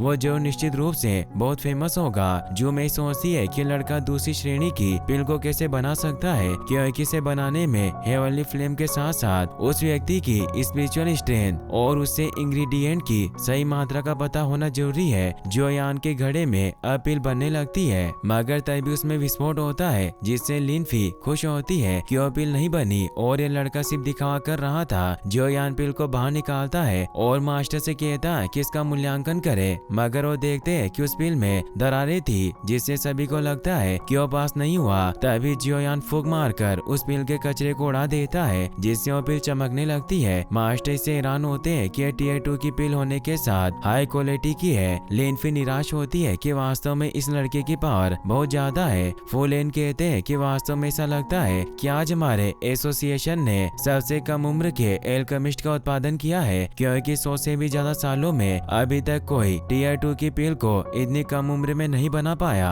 जियोयान मास्टर से कहते हैं कि क्या आप मुझे कुछ सामग्री उपलब्ध करवा सकते हैं, जिसके बारे में मैंने पहले आपसे कहा था। फुलेन कहते हैं कि तुम्हें क्या चाहिए, बस मुझसे पूछो और हम तुम्हें वो प्रदान करेंगे। जियोयान कहता है कि मुझे रैंक 3 मैजिक बिस्ट कोर और आइस स्पीड कोल्ड फाउंटेन की सख्त जरूरत है। फुलेन थोड़े परेशान होते हैं और कहते हैं कि 3 रैंक बिस्ट कोर का मिलना मुमकिन है, लेकिन आइस स्पीड कोल्ड फाउंटेन का नहीं। और जियोयान से कहते हैं कि हमें अकेले में चलकर बात करनी चाहिए, और दोनों मास्टर उसे अपने साथ ले जाते हैं। लिनफी जूमेई से कहती है कि तुमने कहा था कि हमारे शहर की ब्लैक रॉक की यंगर जनरेशन में तुमसे आगे कोई नहीं निकल सकता, पर वो लड़का तुमसे बहुत आगे है, और तुम्हारा ये भी कहना था कि तुम्हें एक प्रेमी की तलाश है। जूमेई कहती है कि तुमने सही कहा, पर वो लड़का ब्लैक रॉक से नहीं है। लिनफी कहती है कि जियोयान बहुत टैलेंटेड है और वाकई तुम दोनों की जोड़ी बहुत अच्छी बनेगी। जूमेई कहती है कि मुझे उसमें कोई दिलचस्पी नहीं है, और अगर तुम उसे पसंद करती हो तो उसे प्राप्त कर सकती हो। लिनफी से खुश होती है और वहाँ से चली जाती है। फिर अब हम देखते हैं कि जियोयान एसोसिएशन की ड्रेस पहनकर दोनों मास्टर के पास आता है। फुलेन उसे अपने पास बिठा लेते हैं और उससे पूछते हैं कि क्या एल्केमिस्ट ड्रेस तुम्हें फिट हुई। जियोयान कहता है कि हाँ, इनके लिए आपका धन्यवाद, पर मेरे लिए ये बहुत इम्पोर्टेंट है कि मुझे जल्दी आइस स्पीड कोल्ड फाउंटेन मिल जाए। फुलेन उससे कहते हैं कि आइस स्पीड कोल्ड फाउंटेन एक अत्यंत दुर्लभ प्राकृतिक वस्तु है। तुम्हारी वर्तमान शक्ति को देखते हुए तुम्हें निश्चित रूप से ऐसी वस्तु की आवश्यकता नहीं है। जियोयान उन्हें बताता है कि मैं सुबह ब्लैक रॉक सिटी छोड़ रहा हूँ और एम्पायर की पूर्वी सीमा की तरफ जाऊंगा, इसलिए मुझे इस शहर में रहने के दौरान वो सब कुछ प्राप्त करने की आवश्यकता है जिसकी मुझे जरूरत है। आओ तू अपने सभी रिकॉर्ड चेक करने लग जाते हैं। फुलेन जियोयान को कहते हैं कि आइस स्पीड कोल्ड फाउंटेन बहुत ही दुर्लभ चीज है जिसे सुरक्षित रखने के लिए स्टोर करना बहुत ही मुश्किल है। मुझे याद है कि एक टियर 4 एल्केमिस्ट बहुत भाग्यशाली था जो एक एक्सट्रीमली कोल्ड लोकेशन में पहुंचा। उसे वहां कुछ आइस स्पीड कोल्ड फाउंटेन मिले,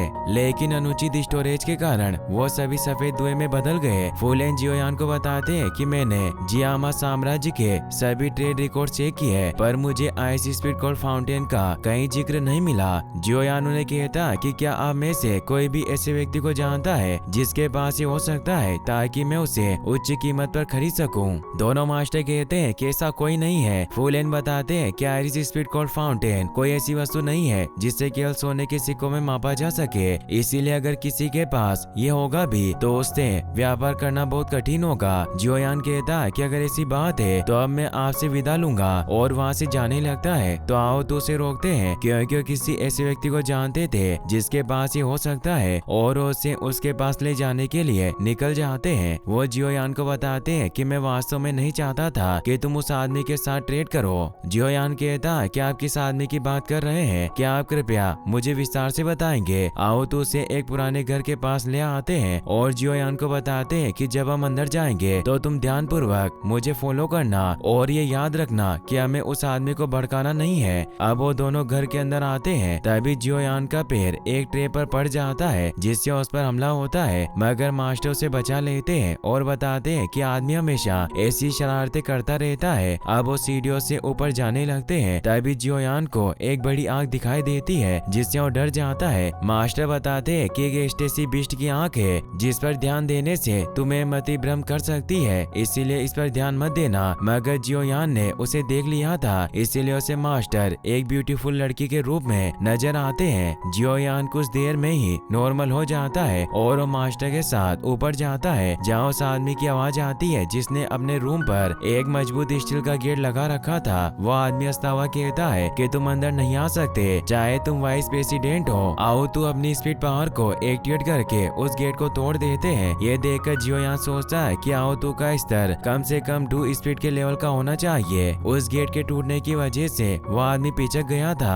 आओ तो जियोयान के साथ अंदर आ जाते हैं। जियोयान वहाँ बहुत ही अनमोल मटेरियल देखता है जिन्हें देखकर वो हैरान रह जाता है और वो मास्टर से कहता है कि दुर्लभ वस्तुओं का इम्प्रेसिव कलेक्शन है। तभी वो आदमी जियोयान के सामने आ जाता है जिसका नाम गुते होता है। वो जियोयान से कहता है कि क्या तुम मेरी चीजों को लेने की योजना बना रहे हो। जियोयान कहता है कि मैंने अपने पूरे जीवन में इतनी सारी एक्सोटिक आर्टिफैक्ट्स कभी नहीं देखे। मैं सोच रहा था कि जियामा साम्राज्य में ऐसा कोई नहीं है जो आपकी तुलना कर सके। वो आदमी कहता है कि तुम बहुत चिकनी बातें करते हो, मुझे तुम्हारे साथ कोई डील नहीं करनी। आओ तो उसे कहते हैं कि तुमने मुझे एक बार कहा था कि किसी के साथ तुमने आइस स्पीड कोल्ड फाउंटेन का व्यापार किया था। गोते से भड़क जाता है और उसे कहता है कि तुम बूढ़े आदमी बाढ़ में जाओ। आओ तो जियोयान से कहते हैं कि तुम गोते से स्पीड कोल्ड फाउंटेन की डील कर सकते हो और वो जाते जाते गोते से कहते हैं कि लड़का मेरा सम्मानित गेस्ट है, अगर तुमने उसे किसी भी तरह की चोट पहुंचाई तो ऐसा मत सोचना कि मैं तुम्हारे प्राइवेट कलेक्शन को लोगों के सामने पब्लिक नहीं करूंगा। गोते उसे कहता है कि हम पुराने दोस्त हैं और उसे वहाँ से बाहर छोड़ देता है और जियोयान से कहता है कि क्या मैं तुम्हें बाहर छोड़ दूं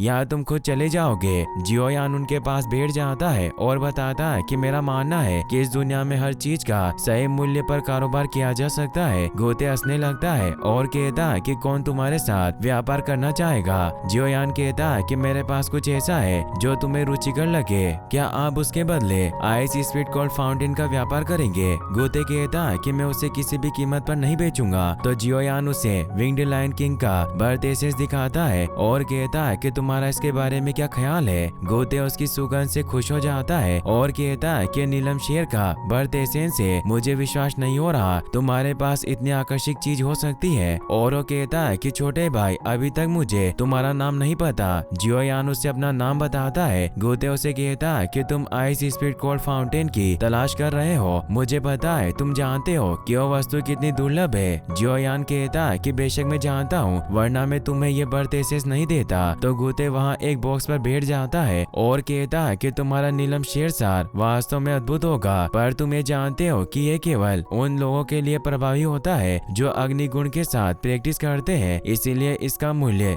स्पीड कोल्ड फाउंटेन से बहुत कम है। जोयान उसे कहता है कि तुम मुझे मूर्ख मत समझो, तुम जानते हो कि अमेथिस्ट लाइन बर्थ एसेंस अग्निगुण तकनीक की कल्टीवेशन करने वाले के लिए कितना प्रभावी हो सकता है, और इस दुर्लभ वस्तु को प्राप्त करने के लिए कई एल्केमिस्ट ने काफी लंबा सफर तय किया है, इसीलिए तुम्हें इसका मूल्य पता होना चाहिए। गोते मन ही मन में सोचता है कि लड़का बहुत चालाक है, यह मेरे झांसे में नहीं आने वाला। जोयान उसे कहता है कि मेरे पास इस बर्थ एसेंस की एक बोतल है और क्या तुम इसके बदले ट्रेड करना चाहते हो या नहीं। अगर तुम सोचते हो कि मूल्यवान नहीं है तो कोई बात नहीं, मैं यहाँ से जा रहा हूँ। गोते भी गुस्से में उसे कह देता है कि मैं भी कोई ट्रेड नहीं करना चाहता, तुम यहाँ से जा सकते हो। जोयान उसे कहता है कि आपसे बात करके अच्छा लगा और आज मेरा ब्लैक रॉक सिटी में आखिरी दिन है, मुझे उम्मीद है कि तुम मेरे साथ दूसरी बार ट्रेड जरूर करना चाहोगे। जोयान ये कहकर वहाँ से जाने लगता है क्योंकि उसे पता था कि उसे ट्रेड जरूर करेगा। गोते सोच में पड़ जाता है। जोयान को वो गेट खोलने से पहले रोक लेता है और कहता है कि तुम जीत गए, मैंने अपने पूरे जीवन में एमेथिस्ट लाइन एसेंस को पहले कभी नहीं देखा, इसलिए आज तुम्हारा लकी डे है। और वो जोयान से एसेंस की बोतल को ले लेते हैं और बहुत खुश होते हुए कहते हैं मैंने इस हरामी नीलम सार के बारे में बहुत अफवाहें सुनी थी, लेकिन आज मैंने इसे पहली बार देखा।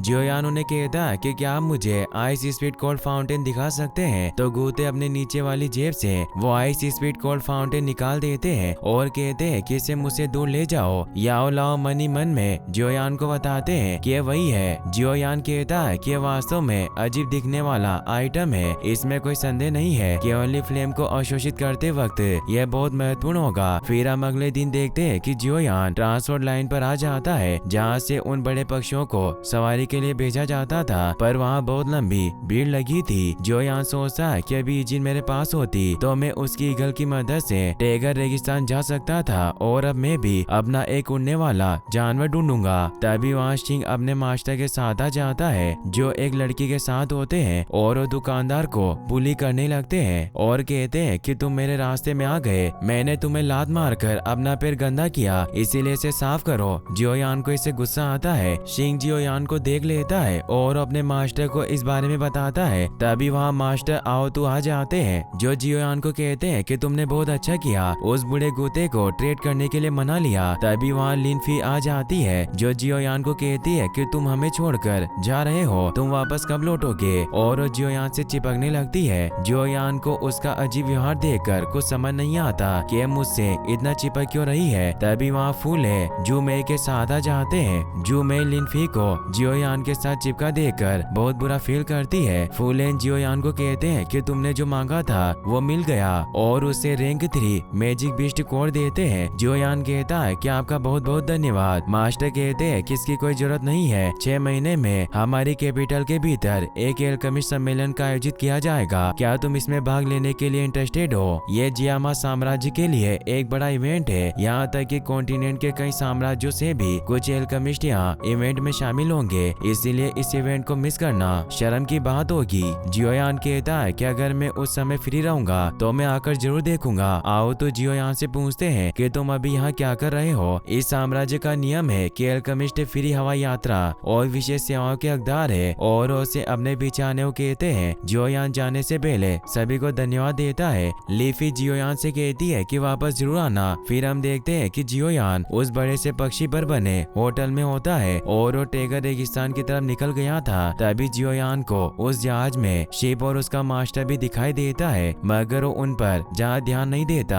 फिर हम देखते हैं कि जियोयान अपने मास्टर के साथ रूफ पर बैठा हुआ था और अब उन्हें सफर करते हुए 2 दिन हो गए थे, इसलिए वो मास्टर से कहता है कि टेगर रेगिस्तान कितनी दूर है, मगर मास्टर ध्यान में होते हैं, वो उसका जवाब नहीं देते। जियोयान उनके पास जाकर कहता है कि अब हमारे पास ब्लड लोटस पिल को बनाने के लिए सभी इंग्रेडिएंट हैं और हमारी यात्रा भी काफी लंबी होगी। तो मास्टर कहते हैं कि क्या तुम चाहते हो कि मैं अभी ब्लड लोटस पिल बनाऊं। जियोयान कहता है कि अच्छा रहेगा क्योंकि आपने कहा है कि अगर हम भाग्यशाली हैं तो हम अचानक एक स्वर्गीय लोक के सामने आ सकते हैं। मास्टर बताते हैं कि ब्लड लोटस पिल टियर 5 की हाई ग्रेड एल्केमिस्ट पिल है, इसे बनाने में काफी समय लगेगा। जियोयान कहता है कि मुझे जहाँ तक पता है पूरे जियामा साम्राज्य में गुहे वह द पिल किंग ही ऐसे व्यक्ति हैं जो टियर 5 की पिल बना सकते हैं। तो मास्टर कहते हैं कि हम अभी से बनाना शुरू करेंगे और दोनों रूम में आ जाते हैं जहाँ जियो यान सभी इंग्रेडिएंट को टेबल पर रख देता है। तभी वहाँ से शिंग गुजरने लगता है, इसीलिए जियो यान दरवाजे को बंद कर देता है। याओ लाओ जियो यान को बताते हैं कि तुम्हें पिल बनाते हुए मुझे करीब से देखना होगा, जिससे तुम्हारे फ्यूचर के लिए ये बहुत फायदेमंद होगा। तो जियो यान वहीं बैठ जाता है और मास्टर अब उन इंग्रेडिएंट की मदद से ब्लड लोटस पिल बनाने लग जाते हैं। फिर हम देखते हैं कि कुछ दिनों बाद वो टैगर रेगिस्तान की सीमा में पहुंच गए थे और मास्टर ने काफी हद तक पिल को बना लिया था। जियो यान के हाथ पैर दर्द करने लगते हैं और वो सोचता है कि मास्टर 2.5 दिन से अपनी हेवनली फ्लेम का यूज कर रहे हैं। अगर एक नॉर्मल पिल रिफाइनर इस गोली को बनाना चाहता तो उसे 10 दिन से भी ज्यादा का समय लगेगा। तभी याओ लाओ आँख खोल लेते हैं और उसे बताते हैं कि पिल बनकर लगभग तैयार है। तो जियो यान एक बोतल को बाहर निकाल लेता है। तभी उस पिल की वजह से एक बड़ा धमाका होता है, चारों ओर एक एनर्जी फैल जाती है, जिससे शिप पर मौजूद मास्टर को पता चल जाता है कोई टियर 5 पिल बना रहा है। मास्टर जियो यान से कहते हैं कि तुम्हें गेट की रखवाली करनी होगी, मुझे इस पिल को फिनिश करने में कुछ और वक्त चाहिए। जियो यान बाहर आकर खड़ा हो जाता है। शिंग अपने मास्टर के साथ वहाँ जाता है। वहाँ कोंग नाम का एक और मास्टर आता है जो भी उस पिल को हासिल करना चाहता था। शिंग जियो यान से कहता है कि हमें पता है कि तुमने गुदे से कोई मूल्यवान चीज खरीदी, तुम कोई खास पिल बना रहे हो। शिंग के मास्टर जियो यान से कहते हैं कि अभी तुम्हारे कमरे से ऊर्जा का विस्फोट हुआ, हम सभी हजारों मीटर ऊपर हवा में हैं। अगर शिप को कुछ हुआ तो हम गंभीर खतरे में होंगे, इसीलिए जो भी मूल्यवान चीज है हमें सौंप दो। जियो यान कहता है कि तुम सभी किसका मजाक उड़ाने की कोशिश कर रहे हो, हम सभी अच्छे से जानते हैं कि ऊर्जा किसकी थी। मेरे मास्टर भी अंदर जो कुछ भी कर रहे हैं उससे फ्लाइट को कोई नुकसान नहीं होगा। आप सभी बस एक एहसान करें, हमें परेशान ना करें वरना मैं तुम्हें नहीं छोड़ूंगा। वो दोनों मास्टर जियो यान पर हमला करने के लिए तैयार हो जाते हैं। कोंग जियो यान पर हमला करने लगता है लेकिन जियो यान उसे दूर फेंक देता है। शिंग भी उस पर हमला करता है मगर जियो यान उसे बहुत मारता है, जिससे वो नीचे गिरने लगते हैं। वो शिप को पकड़कर बच जाता है मगर ये शिंग की एक चाल थी। उसका मास्टर जियो यान के कमरे में चला जाता है। जियो यान जल्दी से कमरे की तरफ भागता है मगर याओ लाओ अपनी हैंड पावर से शिंग मास्टर को बाहर कर देते हैं और उसे कहते हैं कि क्या तुम मेरी जांच करना चाहते थे। शिंग मास्टर कहता है कि हमारा आपको परेशान करने का कोई इरादा नहीं था और वो अपनी बातों से उन्हें फंसाने लगता है मगर याओ लाओ समझ जाते हैं कि उन पर हमला करना चाहता है। वो उसे कहते हैं कि मैं किसी को मारना नहीं चाहता था पर तुमने मुझे विवश किया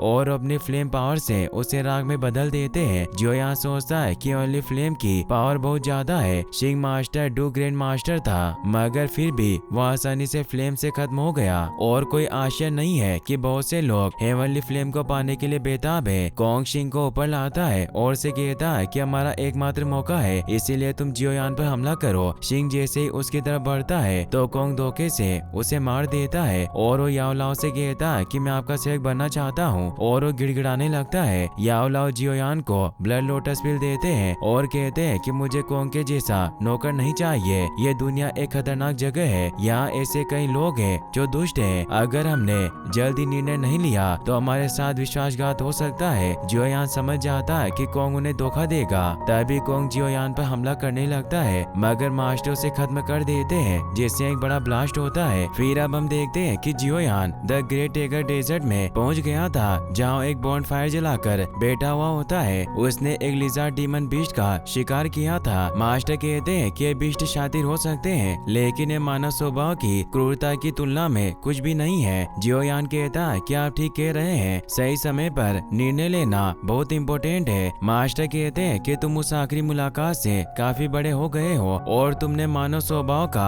बदसूरत पक्ष देखा है, इसलिए याद रखना किसी खतरनाक स्थिति का सामना करते समय कभी भी ऐसे व्यक्ति पर भरोसा न करें जिस पर आप पूरी तरह से भरोसा नहीं कर सकते। हो सकता है कि उस युवा एल्केमिस्ट शिंग की तरह तुम जवानी में समाप्त हो जाओ, तुम्हारे सीने में भी गहरे खंजर से वार किया जाए। जियो यान कहता है किसी पूर्ण शक्ति के साथ ही मानवता को खत्म होने से रोका जा सकता है और अब हम लगभग वहाँ हैं जो कल्टीवेशन के लिए सबसे अच्छी जगह मानी जाती है। जियो यान जब आगे बढ़ता है तो उसे टीले पर यूनियन दिखाई देती है, जिसे देखकर जियो यान बहुत खुश होता है और उसे आवाज लगाता है लेकिन उसकी तरफ नहीं मुड़ती। तो जियो यान दौड़कर उसकी तरफ जाता है मगर वो नालन में बदल जाती है और उसके सीने में एक तलवार घोंप देती है। जियो यान इससे बहुत डर जाता जाता है उसकी आँख खुल जाती है क्योंकि वो सपना देख रहा था। मास्टर उसे कहते हैं कि क्या तुमने कोई बुरा सपना देखा? मैंने अभी नालन का नाम सुना। जियोयान मास्टर से कहता है कि अगर मैं 3 ईयर एग्रीमेंट में हार गया तो ये सिर्फ मेरी गरिमा को नहीं खोएगा बल्कि मेरे परिवार के भविष्य का भी अंत कर देगा। मास्टर कहते हैं कि तुम चिंतित हो कि नालन तुमसे ज्यादा ताकतवर होगी। तुमने देखा कि इस दुनिया में ऐसा कोई भी नहीं है जो पावर के साथ ही पैदा हुआ हो। पावरफुल वही होते हैं जो मजबूत बनने के लिए कड़ी मेहनत करते हैं। अगर किसी को तलवार चलाना सीखना है तो उसे अपने दिल के डर को छोड़ना होगा। इसीलिए तुम्हें भी ऐसे ही अपने काम पर ध्यान केंद्रित करने के बारे में सोचना चाहिए। मेरा विश्वास करो, मैं गलत नहीं हूँ। तुम में बहुत टैलेंट हो सकता है बट ये तुम्हारा डेडिकेशन ही है जो तुम्हारी सफलता की कुंजी बनेगा। कुछ महीनों में 3 ईयर एग्रीमेंट आने वाला है जिसने तुम्हें शर्मसार किया था। अब तुम उस एहसान को वापस करने की स्थिति में हो। जियोयान कहता है कि आपकी सलाह के लिए धन्यवाद मास्टर। अगले सीन में हम देखते हैं कि जियोयान टेगर रेगिस्तान में हेवनली फ्लेम की तलाश में निकल पड़ता है। जियोयान को हड्डियों के ढांचे में बना एक घर दिखाई देता है। जियोयान पास जाकर देखता है तो उसे पोस्टर से पता चलता है कि यहाँ एंशिएंट मैप्स मिलते हैं। मास्टर जियोयान से कहते हैं कि ये सही समय है, हमें टेगर डेजर्ट का नक्शा खरीदना चाहिए और हमें पानी की भी आवश्यकता होगी। हो सकता है कि यहाँ सांपों का एंटीडोट भी मिल जाए। जियोयान कहता है कि क्या इस रेगिस्तान में सांप है? मास्टर बताते हैं कि टेगर रेगिस्तान में बहुत से स्नेक मैन रहते हैं जो आधे मानव और आधे सांप की तरह नजर आते हैं। वो जहर से हमला करने में माहिर है, इसीलिए सावधान रहने में कोई दर्द नहीं होता। जियोयान अंदर आ जाता है जहाँ उसे रिसेप्शन पर बूढ़ा आदमी नजर आता है जो अपने काम में व्यस्त था। जियोयान कहता है कि मैं नक्शा खरीदना आया हूँ मगर वो उसकी बातों पर ध्यान नहीं देते। जियोयान वहीं पड़े हुए नक्शों में से टेगर डेजर्ट का मैप ढूंढने लगता है तभी नीचे एक छोटा पेपर गिरता है। जियोयान जब उसे उठाता है तो वो देखता है कि वो लोटस डीमन फ्लेम जो कि एक हेवनली फ्लेम थी वो उस मैप का टुकड़ा था। मास्टर कहते हैं कि जियोयान तुम सच में एक भाग्यशाली आदमी हो, तुम्हें इस नक्शे को खोजने के लिए मेहनत नहीं करनी पड़ी। ऐसा लगता है कि तुम और लोटस डीमन फ्लेम में जरूर एक डेस्टिनी है। तभी वहाँ मौजूद बूढ़ा आदमी कहता है कि क्या तुम टेगर रेगिस्तान का नक्शा खरीदने वाले हो? जियोयान कहता है कि माफ कीजिए श्रीमान, पर क्या आप मुझे रेगिस्तान का सबसे सटीक और डिटेल्ड मैप दे सकते हैं? वो बताते हैं कि सभी मैप काउंटर पर पड़े हैं, तुम उसमें से एक चुन लो। जियोयान एक मैप को उठा लेता है और उस बूढ़े आदमी से कहता है कि मुझे आश्चर्य है कि क्या आपके पास इस विशेष मैप के और भी टुकड़े होंगे। वो बूढ़ा आदमी जियोयान से कहता है कि क्या तुमने कभी पहले इस तरह के और नक्शे देखे हैं? जियोयान बोलता है कि मैंने ऐसा केवल एक ऑक्शन हाउस में देखा था। बूढ़ा आदमी जियोयान को बताता है कि माफ करो, मुझे ये टुकड़ा विशुद्ध रूप से संयोग से मिला। जियोयान पूछता है कि क्या आप मुझे बता सकते हैं कि आपको कहां से मिला? वो बताते हैं कि मैंने रेगिस्तान से इसे खोजा था। तो जियोयान उन्हें कहता है कि क्या आप मुझे ये टुकड़ा बेच सकते हैं, मैं आपको अच्छा भुगतान करूंगा। वो बूढ़ा आदमी जियोयान को कहता है कि ये बेचने के लिए नहीं है, मुझे ऐसा कुछ दोबारा नहीं मिलेगा। पैसे में मुझे कोई दिलचस्पी नहीं है, तुम इसे चुराने के बारे में मत सोचना वरना तुम्हारे लिए अच्छा नहीं होगा। जियोयान उन्हें कहता है कि मैं किसी ऐसे व्यक्ति से बलपूर्वक इसे लेने का सपना नहीं देखूंगा जो कभी डू हुआंग यानी फाइटिंग एम्परर रहा हो। डू हुआंग की पावर 7 लेवल बीस्ट के बराबर होती है और उस बूढ़े आदमी का नाम बो डोंग होता है। वो इससे हैरान हो जाता है और घर के गेट को बंद कर देता है। अब वो अपने असली रूप में आ जाते हैं और अपनी पावर को एक्टिवेट कर लेते हैं। ये देखकर मास्टर कहते हैं कि संभल कर रहना, ये बूढ़ा कोई साधारण आदमी नहीं है, उसकी असली ताकत डू हुआंग के स्तर पर होनी चाहिए। हालांकि ऐसा लगता है कि वो अपनी अधिकांश पावर को दबा रहा है, उसकी वर्तमान ताकत केवल डूलिंग यानी फाइटिंग स्पिरिट के आसपास है, मगर फिर भी वो तुम्हें आसानी से मार सकता है। जियोयान निराश होकर कहता है कि मैं अक्सर ऐसे मजबूत लोगों से क्यों पंगा लेता रहता हूँ। मास्टर कहते हैं कि तुम भाग्यशाली हो। तभी बो डोंग एक शील्ड को एक्टिवेट कर देते हैं जिससे वो घर एक शील्ड में प्रोटेक्ट हो जाता है। जियोयान बो डोंग से कहता है कि कृपया मुझे गलत ना समझे, मैं आपको नहीं जानता, मेरा मतलब आपका अनादर करना नहीं था, लेकिन ये नक्शे का टुकड़ा मेरे लिए बहुत महत्वपूर्ण है। अगर आप मुझे इसे बेच देंगे तो मैं आपका आभारी रहूंगा। साथ ही अगर आपको किसी और चीज की जरूरत है तो मैं निश्चित रूप से आपको दे सकता हूँ अगर वो मुझे मिल जाए। बो डोंग कहते हैं कि मुझे उम्मीद नहीं थी कि तुम्हें कोई स्किल होगी। जियोयान कहता है कि आपको मेरा सुझाव कैसा लगा? बो डोंग कहते हैं कि मैं वो मैप का टुकड़ा किसी को नहीं बेचूंगा। जियोयान कहता है कि अगर आप मुझे इसे देने की जिद करोगे तो मैं इसे जबरदस्ती ले लूंगा और वहाँ से भागने लगता है। मगर बो डोंग अपनी टेक्निक से वहाँ बर्फ जमाने लगते हैं जिससे जियोयान कमजोर पड़ने लगता है। वो मास्टर से कहता है कि इस बार बार हम एक बड़ी मुसीबत में हैं। बोडोंग जियोयान को कहते हैं कि इस मैप के टुकड़े में बहुत रहस्य समाये हुए हैं और तुम चाहते हो कि मैं इसे तुम्हें दे दूं, वो भी बस ऐसे ही, और उस पर स्पाइक से हमला करते हैं। मगर जियोयान अपनी तलवार को ढाल बनाकर खुद को बचा लेता है, लेकिन इससे उसकी स्वॉर्ड भी जम जाती है। जियोयान पर्पल फ्लेम से स्वॉर्ड को गर्म करता है। बोडोंग तेजी से उसकी तरफ आते हैं तो जियोयान उन पर तलवार से हमला करता है, लेकिन वो अपनी कंडेंस्ड आइस मिरर पावर से जियोयान को हिट करते हैं, जिससे जियोयान बाहर डेजर्ट में आकर गिरता है। जियोयान खड़ा हो जाता है और देखता है कि वो पूरी जगह शील्ड से कवर है। तभी बोडोंग भी बाहर आ जाते हैं और वो बहुत से आइस स्पाइक बनाकर पहले एक को जियोयान पर फेंकते हैं और लगातार उन स्पाइक से जियोयान पर हमला करते हैं। जियोयान दूर गिर जाता है मगर वो वापस खड़ा हो जाता है, उसका खून भी निकल आता है। ये देखकर बोडोंग हैरान हुए, सोचते हैं कि लड़का मेरे हमले के बाद भी खड़ा हो पा रहा है। जियोयान अपने मास्टर से कहता है कि हम और ज्यादा पेशिव नहीं हो सकते और अपनी तलवार उठाकर लड़ने को तैयार हो जाता है। बोडोंग गुस्से में जियोयान पर अपने सभी स्पाइक से हमला करते हैं, मगर जियोयान अपनी पर्पल फ्लेम की मदद से सभी स्पाइक से बचता हुआ बोडोंग की तरफ तलवार फेंकता है, मगर वो अपनी पावर से उसे रोक लेते हैं और वापस जियोयान पर हमला करते हैं। मगर जियोयान डोक्यू विंग्स की मदद से बच जाता है। उन विंग्स को देखकर बोडोंग शॉक्ड रह जाते हैं कि इस बच्चे के पास डोक्यू विंग्स कैसे हो सकते हैं, जरूर इस लड़के में कोई हुनर है। जियोयान अपनी तलवार लेकर उस शील्ड को तोड़ने की कोशिश करता है, मगर वो नहीं टूटती। जियोयान कहता है कि मैंने कभी अनुमान नहीं लगाया था कि यह बूढ़ा व्यक्ति मेरे लिए इतना कठोर बन सकता है। इस चिलचिलाते रेगिस्तान में भी ये अपनी बर्फ की शील्ड को बना पा रहा है। मैं वास्तव में उसके मुकाबले के लायक नहीं हूँ। यदि मैंने इन विंग्स का यूज न किया होता तो शायद मैं मर गया होता। मास्टर जियोयान से कहते हैं कि तुम दोनों में कई लेवल्स का डिफरेंस है। उसने जो आखिरी हमला किया वो सिर्फ एक परीक्षा थी, अगर वो गंभीर होता तो तुम्हें मार भी सकता था, पर अब तुम्हारी ट्रेनिंग का अंत हो चुका है। बोडोंग जियोयान से कहता है कि चाहे तुम यूनलेन सेक्ट के कुल पिता के उत्तराधिकारी हो या कोई शाही परिवार के सदस्य, पर आज तुम उस नक्शे के टुकड़े के साथ यहाँ से नहीं जा सकते। जियोयान कहता है कि मैंने कहा था कोई बात नहीं, मैं इस टुकड़े को पकड़े हुए हूँ, और अब मास्टर भी उसकी मदद करता है और स्वर्गीय लोक को एक्टिवेट करते हैं। बोडोंग ये सब देखकर कुछ समझ नहीं पाता कि वो कौन सी गुप्त टेक्निक का यूज कर रहा है और सोचता है कि उन शक्तिशाली लोगों में से एक नहीं हो सकता। अब वो अपनी पावर से एक स्पीयर बनाते हैं और कहते हैं कि मुझे इतनी इंटेंस ऑरा का सामना किए हुए एक लंबा अरसा हो गया।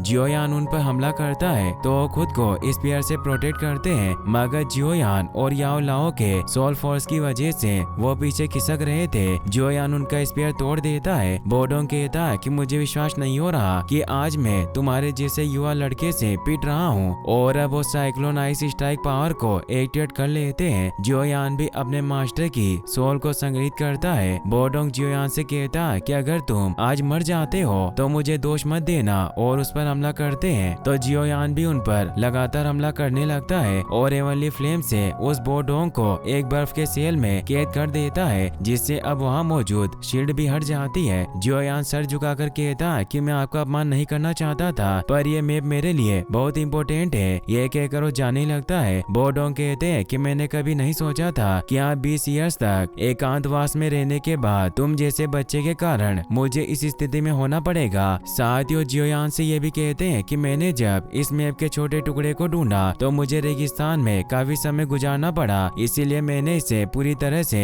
2 भागों में विभाजित कर दिया था। जियोयान कहता कि आप मुझे ये सब क्यों बता रहे हो, आप इतने मूर्ख नहीं हो कि अभी भी मुझे भड़काने की कोशिश करो। बोडोंग कहता कि तुम निश्चय ही बुद्धिमान व्यक्ति हो। जियोयान उनसे कहता है कि मुझे बताओ कि इस मैप का दूसरा टुकड़ा देने से तुम्हें क्या मिलेगा। बोडोंग कहते हैं कि पहले तुम्हें मुझे इस बर्फ की जेल से रिहा करना होगा। तो जियोयान उनके पास आकर उस बर्फ केज को खोलने लगता है और कहता है कि मैं आपको एक बार कैद करने में सक्षम था तो मैं दोबारा भी ऐसा कर सकता हूँ, इसीलिए मुझसे कोई खेल मत खेलना, वरना अगली बार मैं आपका खून जमा दूंगा। फिर उन्हें बर्फ केज से आजाद कर देता है। बोडोंग उसे कहता है कि ये कितनी भयानक और चिलिंग फ्लेम है, अगर मैं गलत नहीं हूँ तो तुमने जो पहले यूज किया वो एक स्वर्गीय ज्वाला रही होगी। मेरी मूल शक्ति डू हुआंग स्तर की मानी जाती है, जैसा कि तुम जानते हो, पर क्या तुम्हें पता है कि मैं कौन हूँ? और उसे बताते हैं कि मेरा नाम है बोडोंग, मगर मुझे बर्फ सम्राट के नाम से भी जाना जाता है। यह नाम सुनकर जियोयान हैरान रह जाता है, जिससे बोडोंग खुश होते हैं कि अच्छी बात है, थे कि समय के साथ मेरा नाम गायब नहीं हुआ।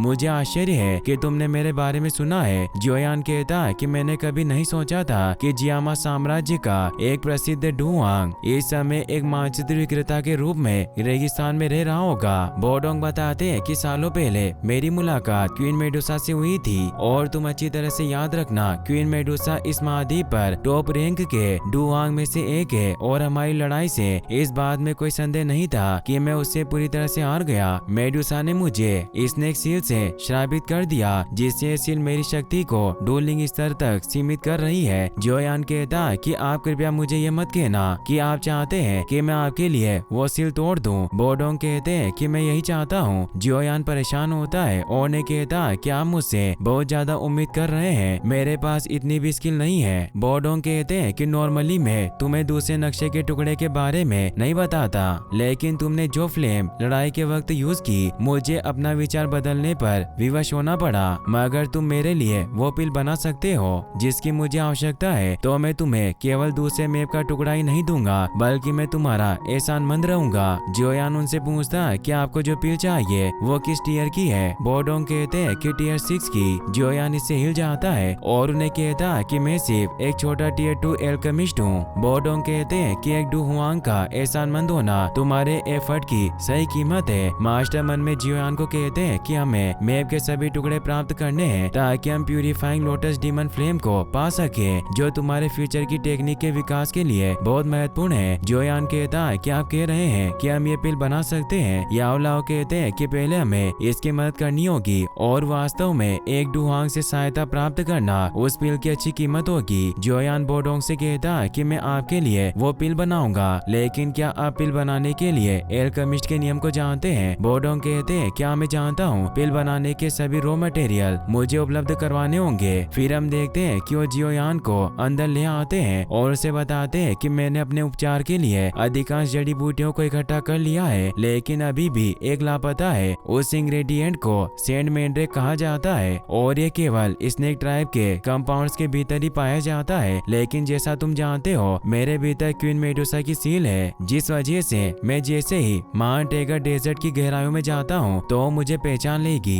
जियोयान कहता है कि आपका एक ट्रैप है, आप मुझे वहाँ भेजकर मारना चाहते हो, पर मैं ऐसा नहीं करूँगा। बोडोंग कहते हैं कि मेरे पास कुछ इन्फॉर्मेशन है जो तुम्हें रुचिकर लग सकती है। जियोयान पूछता है कि वो क्या है। बोडोंग बताते हैं कि मैं एक स्वर्गीय फ्लेम के बारे में जानता हूँ और तुमने टेगर डेजर्ट में हेवनली फ्लेम के बारे में कई कहानियां सुनी होगी। जियोयान उनसे पूछता है कि क्या आप जानते हैं कि टेगर रेगिस्तान की हेवनली फ्लेम कहाँ है। बोडोंग कहते हैं कि जैसा कि तुम जानते हो, मैं एक ऐसा व्यक्ति हूँ जो मैप बनाने में रुचि रखता है। मैं एक बार टेगर डेजर्ट के बाहरी क्षेत्र में चारों ओर घूमता रहा। मैं भाग्यशाली था कि मुझे हेवनली फ्लेम के बारे में जानकारी मिली। फिर मैंने इन रिपोर्टों में कई रूट्स और लोकेशन का पता लगाया जहाँ हेवनली फ्लेम स्थित हो सकती है। इसीलिए तुम मेरे मार्गदर्शन के बिना कभी उस फ्लेम को खोजने में कामयाब नहीं होगे और सालों ऐसे ही डेजर्ट में भटकते रहोगे। इसीलिए तुम मुझसे वादा करो कि मुझे सेंट मैंड्रेक प्राप्त करने में मदद करोगे। फिर मैं अपनी फ्लेम की सारी जानकारी जो मैंने वर्षों से कलेक्ट की है, मैं उन्हें तुम्हें सौंप दूंगा। जियोयान उनके साथ डील कर लेता है। अब हम देखते हैं कि जियोयान अपने सफर पर निकल चुका था, मगर टेगर रेगिस्तान का गर्म वातावरण जियोयान की उम्मीदों से कहीं ज्यादा कठोर था। फिर भी वो लगातार आगे बढ़ रहा था। उसे बोडोंग की बातें याद आती है कि तुम्हें पहले वेस्ट मार्ग की तरफ बढ़ना होगा, जो रेगिस्तान के भीतरी इलाके के करीब है, और वहीं क्वीन मेडुसा रहती है जो अपनी सीमा में आने वाले किसी भी इंसान की गंध से उसका पता लगाने में सक्षम है। यदि तुम उसका सामना करते हो और अभी तुम्हारी जो पावर है उस हिसाब से मुझे डर है कि तुम उसके प्रकोप से नहीं बच पाओगे। जियोयान पानी पीता है और अपने मास्टर से कहता है कि हमें चलते हुए 10 दिन हो गए, क्या वो बूढ़ा आदमी हमें मूर्ख बना रहा था। मास्टर कहते हैं कि हम 2 दिन और इस दिशा में बढ़ेंगे, फिर हम नॉर्थ की तरफ जाएंगे। जियोयान परेशान होता है और कहता है कि इन दोनों जगह के बीच यात्रा करने में हमें कम से कम 1 महीना लगेगा। मास्टर बताते हैं कि रेगिस्तान की कंडीशन वास्तव में अत्यंत कठोर है, लेकिन इस रेगिस्तान के भीतर शुद्ध और शक्तिशाली ऊर्जा है और ये समय तुम्हारी पर्पल फ्लेम स्पिरिट पावर की कल्टीवेशन करने के लिए सही अवसर है। जियोयान कहता है कि मुझे इस रेगिस्तान की आदत हो रही है। आपको लगता होगा कि मैं मजाक कर रहा हूँ, पर मैं वास्तव में इस वातावरण में बहुत अनुकूल हूँ। मैं अब कॉकरोच से भी ज्यादा सख्त हो चुका हूँ और वहाँ रेगिस्तान में लेट जाता है। मास्टर कहते हैं कि बर्निंग ब्लड पिल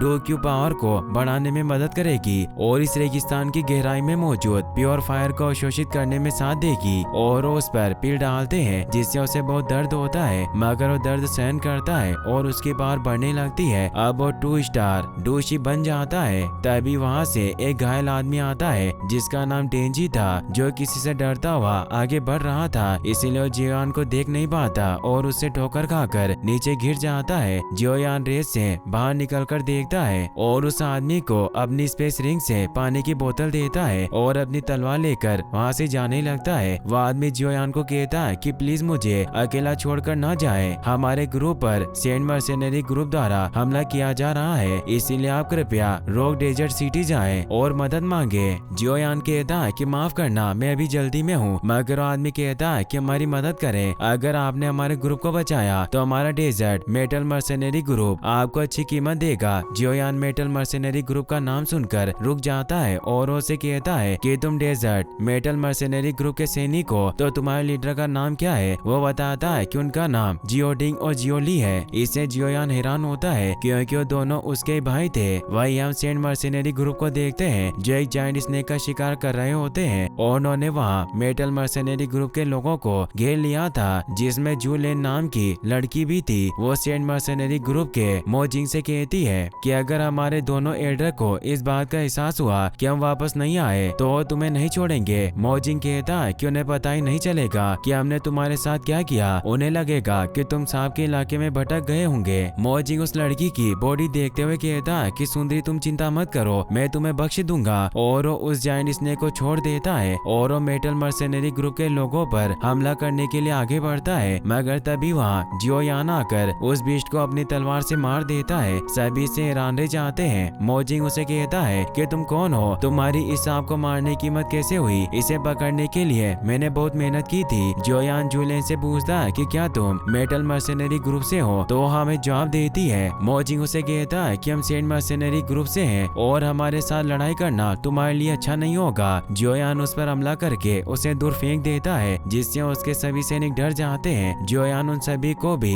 एक एक करके मार डालता है। यह देखकर जूलेन सोचती है कि आदमी काफी शक्तिशाली है। तभी वहाँ डेंजी भी तेजी से आता है क्योंकि वो जियोयान को बताना चाहता था कि मोजिंग डूशी लेवल पर है, लेकिन उन्हें देखकर हैरान रह जाता है कि जियोयान ने उन सभी को मार दिया है। अब जियोयान मेटल मर्सेनरी ग्रुप के साथ उनके राज्य में जाता है जहाँ एक दुकानदार एक छोटी लड़की को परेशान कर रहा था। वो कहता है कि तुमने मेरा बर्तन तोड़ दिया और वो उसकी चोटी पकड़ने लगता है। जियोयान उसे रोक लेता है और कहता है कि हिंसा करना हर समस्या का हल नहीं होता। वो दुकानदार कहता है कि इस लड़की की वजह से मेरे मिट्टी के बर्तन का नुकसान हुआ, इसीलिए इसे कीमत चुकानी होगी। तो जियोयान उसे पैसे देता है, जिससे वो दुकानदार खुश होता है। मगर वो जियोयान से कहता है कि मैं आपको सलाह देना चाहता हूँ कि यह लड़की एक अभिशाप है, बेहतर होगा कि आप इससे दूर रहें। जूलेन उस दुकानदार को वहाँ से जाने को कहती है और वो जियोयान को बताती है कि इस छोटी लड़की का नाम किंगलिंग है और ये एक स्नेक और इंसान की संतान है। आमतौर पर ये बच्चे 2 साल की उम्र से ज्यादा नहीं जीते, लेकिन ये एक अपवाद है। पर दुर्भाग्य से इंसान और स्नेक मैन दोनों इसे एक अभिशाप मानते हैं। किंगलिंग को जीने का वरदान मिला, पर यह हमेशा लोगों का मजाक बनती रही और लोग इसे तंग करते रहते हैं। परंतु हमारे दोनों चीफ ने इस पर दया दिखाई और इसे मेट के रूप में काम पर रख लिया।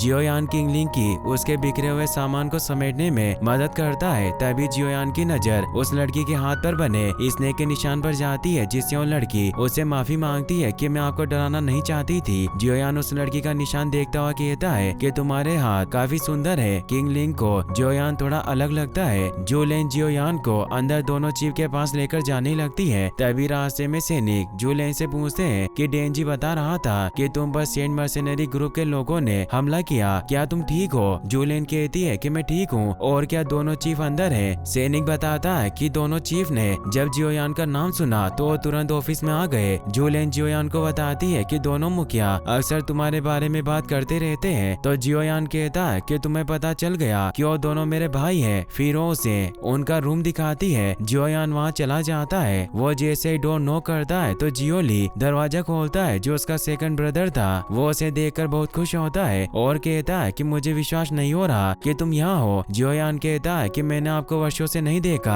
आप वास्तव में बड़े हो गए हो। अब वहाँ पर जियोडिंग भी आ जाता है। जियोयान कहता है कि बिग ब्रदर आप पहले से भी ज्यादा हैंडसम और डैशिंग हो गए हो। जियोडिंग कहता है कि लगता है कि हमारे शहर छोड़ने के बाद से तुमने बहुत कुछ झेल चुके हो, पर लगता है कि अब तुम कड़ी मेहनत कर रहे हो। आज की रात हम बर्बाद नहीं होने देंगे और तुम्हारे आने की खुशी में जश्न मनाएंगे। फिर हम देखते हैं कि रात को वो तीनों साथ में खाना और ड्रिंक करने लगते हैं। किंगलिंग उन्हें सर्व कर रही होती है। जियोली बताता है कि हमने किंगलिंग को हमारे पास जगह दी, मगर यहाँ के आसपास के लोगों और सब जाति का इतिहास खराब है। वे किंगलिंग की कोई मदद नहीं करना चाहते, पर वो हमसे घृणा करते हैं कि हमने सांपों के खून वाली लड़की को हमारे बीच बना दे रखी है। जियोयान किंगलिंग को कहता है कि तुम बहुत हद तक मेरे जैसी हो। फिर वो उसके पास जाकर समझाता है कि दूसरे लोग क्या सोचते हैं इसकी चिंता मत करो, बस याद रखो कि तुम किसी और के लिए नहीं जीते। जियोली कहता है कि तुमने बहुत अच्छी बात की और वो किंगलिंग को कहता है कि आज हम पूरी रात जागे रहेंगे, इसीलिए तुम जाकर आराम कर सकती हो।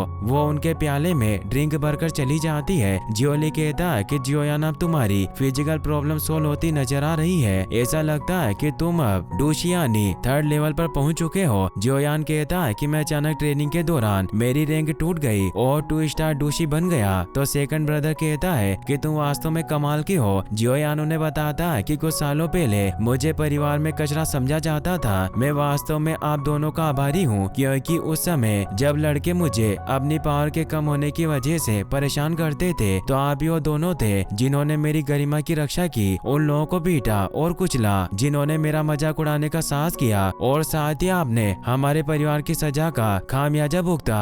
फिर भी आप मुझे देखकर मुस्कुरा रहे हैं। जियोडिंग उसे कहता है कि जियोली हमेशा मुझसे शिकायत करता था कि मैं तुम्हें अपने साथ क्यों नहीं लाया, लेकिन हम जियामा साम्राज्य में अपनी यात्रा के दौरान कई बार लगभग मारे जाते। यदि मैं तुम्हें अपने साथ ले आता तो यह तुम्हारा अपमान होता। परिवार के साथ रहकर तुम कम से कम पापा का ख्याल तो रख ही सकते थे। जियोली कहता है कि अब सब कुछ ठीक है, इसीलिए हमें अतीत पर ज्यादा ध्यान नहीं देना चाहिए और अभी अच्छा है कि जियोयान को कोई तंग नहीं कर सकता। अगर ऐसा होता तो हम वापस आकर उन कमीनों को अच्छा सबक सिखाते। जियोडिंग कहता है कि तुम्हें बस इतना याद रखना है कि हम सगे भाई हैं, और जब मैंने और दूसरे भाई ने डेजर्ट मेटल मर्सेनरी ग्रुप की स्थापना की तो हम फ्यूचर में तुम्हारे रहने के लिए एक जगह बनाना चाहते थे, इसीलिए तुम भी हमारे साथ जुड़कर इस ग्रुप का हिस्सा बन सकते हो। जियोयान उन्हें कहता है कि मुझे आपके साथ रहना अच्छा लगता है, लेकिन 3 ईयर एग्रीमेंट कुछ ही महीनों में खत्म होने वाला है। जियोली कहता है कि नालन के यूनलेन सेक्ट ने यह सही नहीं किया, उसने एक मजबूर पिता के बेटे से सगाई तोड़ी। जियोयान कहता है कि मैं अपने स्तर पर इस मामले से निपट लूंगा, आप मेरी चिंता किए बगैर अपनी सेना का निर्माण जारी रखें। अगर मुझे एक दिन किसी बड़े व्यक्ति से परेशानी हुई तो मदद के लिए मैं आपको याद जरूर करूंगा। फिर उन्हें यह भी बताता है कि टेकर रेगिस्तान में मेरे सफर का उद्देश्य एक हेवनली फ्लेम को हासिल करना है, और उन्हें बोर्डों का मैप दिखाता हुआ कहता है कि हेवनली फ्लेम के 3 जगहों पर मिलने के चांस है, पर मुझे लगता है कि रॉक डेजर्ट सिटी के आसपास के इलाके में हेवनली फ्लेम मिल सकती है, मगर मैं उन इलाकों से परिचित नहीं हूँ। जियोडिंग उसे कहता है कि यूनलेन सेक्ट एक फॉर्मिडेबल ग्रुप है जिससे निपटना आसान नहीं होगा, इसीलिए तुम अभी यहाँ क्यों नहीं रुक जाते, जिससे हम सबको संभाल लेंगे और तुम्हें ज्यादा मेहनत भी नहीं करनी पड़ेगी। जियोयान उन्हें कहता है कि अगर ऐसा है तो आपके पास तैयारी करने के लिए पर्याप्त समय नहीं होगा। जियोली गुस्सा होता है कि तुम अभी भी जाने की जिद कर रहे हो, जबकि हमने तुम्हारे लिए यहाँ पहले ही बहुत कुछ तैयार कर लिया है। जियोयान उन्हें कहता है कि भाई मैं आपके नेक इरादों की कद्र करता हूँ। जियोली इससे गुस्से में अपने पावर को एक्टिवेट कर लेता है और जियोयान पर हमला करता है, मगर जियोयान उसके हमले से बचता हुआ बाहर आ जाता है। सभी से हैरान हो जाते हैं कि वो दोनों क्यों लड़ रहे हैं। जियोली उस पर अपनी triple lighting arc dance power से हमला करता है, मगर जियोयान अपनी तलवार से उसके हमले को रोक लेता है, लेकिन उस पर दोबारा हमला करके उसकी तलवार को दूर फेंक देता है और उसकी तरफ बढ़ता है। तो जियोयान भी अपनी एक्सप्लोडिंग स्टेज पावर को एक्टिवेट करके जियोली की तरफ बढ़ता है और उसकी स्पीड को मैच कर पा रहा था, जिससे वो भी हैरान रह जाता है। जियोयान उसके हमले से बचता हुआ उस पर हमला करने को तैयार होता है, मगर वो दोनों एक दूसरे पर हमला नहीं करते। जियोयान अपने भाई से पूछता है कि आपने मुझ पर हमला क्यों किया, तो हंसता हुआ बताता है कि मैं सिर्फ तुम्हारा टेस्ट ले रहा था। जियोडिंग उसे कहता है कि भाई तुमने हमें अपनी पावर से विश्वास दिलाया कि तुम में दम है, और अपने ग्रुप के सभी लोगों से कहता है कि हम जियोयान की उसके मिशन में पूरी मदद करेंगे। जियोयान इससे खुश होता है। तभी किंगलिंग को कुछ होने लगता है और उसकी आंखों में अजीब सा त्रिकोण दिखाई देता है। फिर अब हम देखते हैं कि जियोयान अपने दोनों भाइयों को वापस हेवनली फ्लेम का मैप दिखाता है, जिसे देखकर जियोडिंग कहता है है कि मैंने इतना डिटेल मैप आज से पहले कभी नहीं देखा और वो डिस्कस करने लगते हैं कि हेवनली फ्लेम इन तीनों पॉइंट में से किस जगह हो सकती है। तभी वहाँ किंगलिंग उनके लिए चाय लेकर आती है और वो उन्हें हेवनली फ्लेम के लिए चिंतित देखकर बताती है कि रॉक डेजर्ट सिटी के पूरी भाग के आसपास कुछ असामान्य है जिसका मुझे एहसास होता है। जियोडिंग उसे कहता कि क्या तुम्हारे पास कोई खास तरह की एबिलिटी है। किंगलिंग कहती है कि मुझे नहीं पता और वो जियोयान को बताती है कि आधे साल पहले रॉक डेजर्ट सिटी के बाहर एक अत्यंत पावरफुल प्राणी दिखाई दिया था। उस जीव की गंध कुछ मेरे शेर के रक्त के समान थी, इसीलिए जब सेंट मर्सेनरी ग्रुप के लीडर ने उसका पीछा किया तो उसे बुरी तरह से पीटा गया। वो तीनों इससे हैरान होते हैं। जियोडिंग कहता है कि सेंट मर्सेनरी ग्रुप का लीडर दाडूशी यानी 4th लेवल पर है। इसका मतलब जिस भी प्राणी ने उसे पीटा होगा वो कम से कम डुवेंग यानी 6th लेवल पर होगा। जियोली कहता है कि वो मेडुसा हो सकती है क्योंकि किंगलिंग ने कहा कि उसके खून की खुशबू उसके जैसी थी। इससे जियोयान परेशान होता है। जियोली बताता है कि मेडुसा बहुत असामान्य है और वो अभी रॉक डेजर्ट सिटी के आसपास भटक रही है। किंगलिंग बताती है कि 6 महीने पहले वो अचानक रॉक डेजर्ट सिटी के पूर्वी हिस्से में आई थी और उस रात वहाँ की ऊर्जा अत्यंत तीव्र हो गई थी। साथ ही मुझे ये भी याद है जब वो चली गई तो वो बहुत घायल लग रही थी। जियोयान उसे कहता कि क्या तुम अभी भी उस ऊर्जा को महसूस कर सकती हो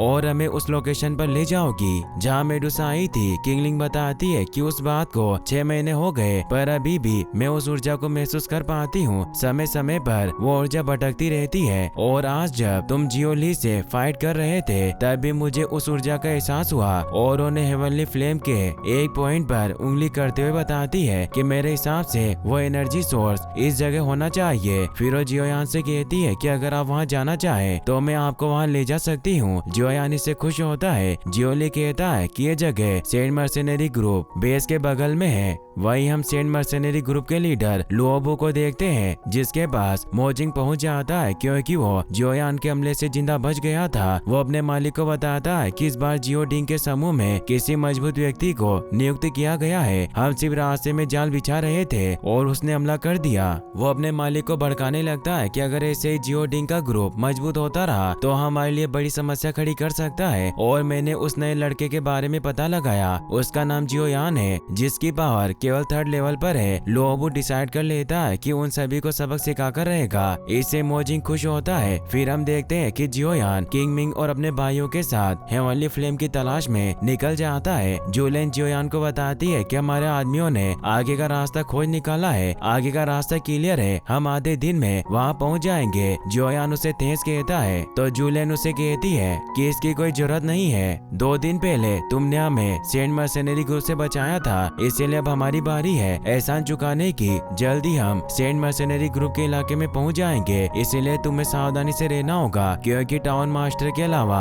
रॉक डेजर्ट सिटी की सीमाओं के भीतर सेंट मर्सेनरी ग्रुप सबसे मजबूत है। हम भी उनसे किसी भी तरह से कम नहीं है, पर उनका लीडर लुओबो पावरफुल है। वो एक दाडूशी है और तुम्हें दाडूशी और डूशी के बीच के पावर गैप के बारे में पता ही होगा। इसीलिए अगर हम कोई बड़ी समस्या नहीं चाहते तो हमें उससे पंगा नहीं लेना चाहिए। अब वो ऐसे ही चलते चलते काफी आगे पहुंच जाते हैं। किंगमिंग जियोयान को बताती है कि वो जगह बस आगे ही है और अब वो उस जगह पर आ जाते हैं जहाँ से किंगलिंग को एनर्जी महसूस हो रही थी, मगर वहाँ आसपास कुछ नहीं होता। इसीलिए जियोयान किंगलिंग से पूछता है कि क्या है वास्तव में यही जगह है, तो हमें जवाब देती है। जियोडिंग सोचता है कि यहाँ कोई स्पेशल स्ट्रक्चर और असामान्य गुफाएं नहीं है, पर किंगलिंग को लगता है कि वही जगह है जहाँ हेवनली फ्लेम हो सकती है, तो जरूर इस रेत के नीचे ही वो जगह छिपी होगी। जियोयान कहता है कि बड़े भाई आपके कहने का मतलब है कि वो जगह अंडरग्राउंड है। जियोडिंग कहता है कि हमारे लिए उस जगह का खोजना ज्यादा मुश्किल नहीं होगा। हमारे ग्रुप में बहुत अच्छे स्काउट्स हैं जो ये काम अच्छे से कर सकते हैं और वो जूलेन से अपने आदमियों को वहाँ बुलाने को कहता है। सभी अब काम पर लग जाते हैं। जियोली अपने भाई से कहता है कि अगर हम यहाँ खुदाई करेंगे तो सेंट मर्सेनरी ग्रुप शांत नहीं रहेगा।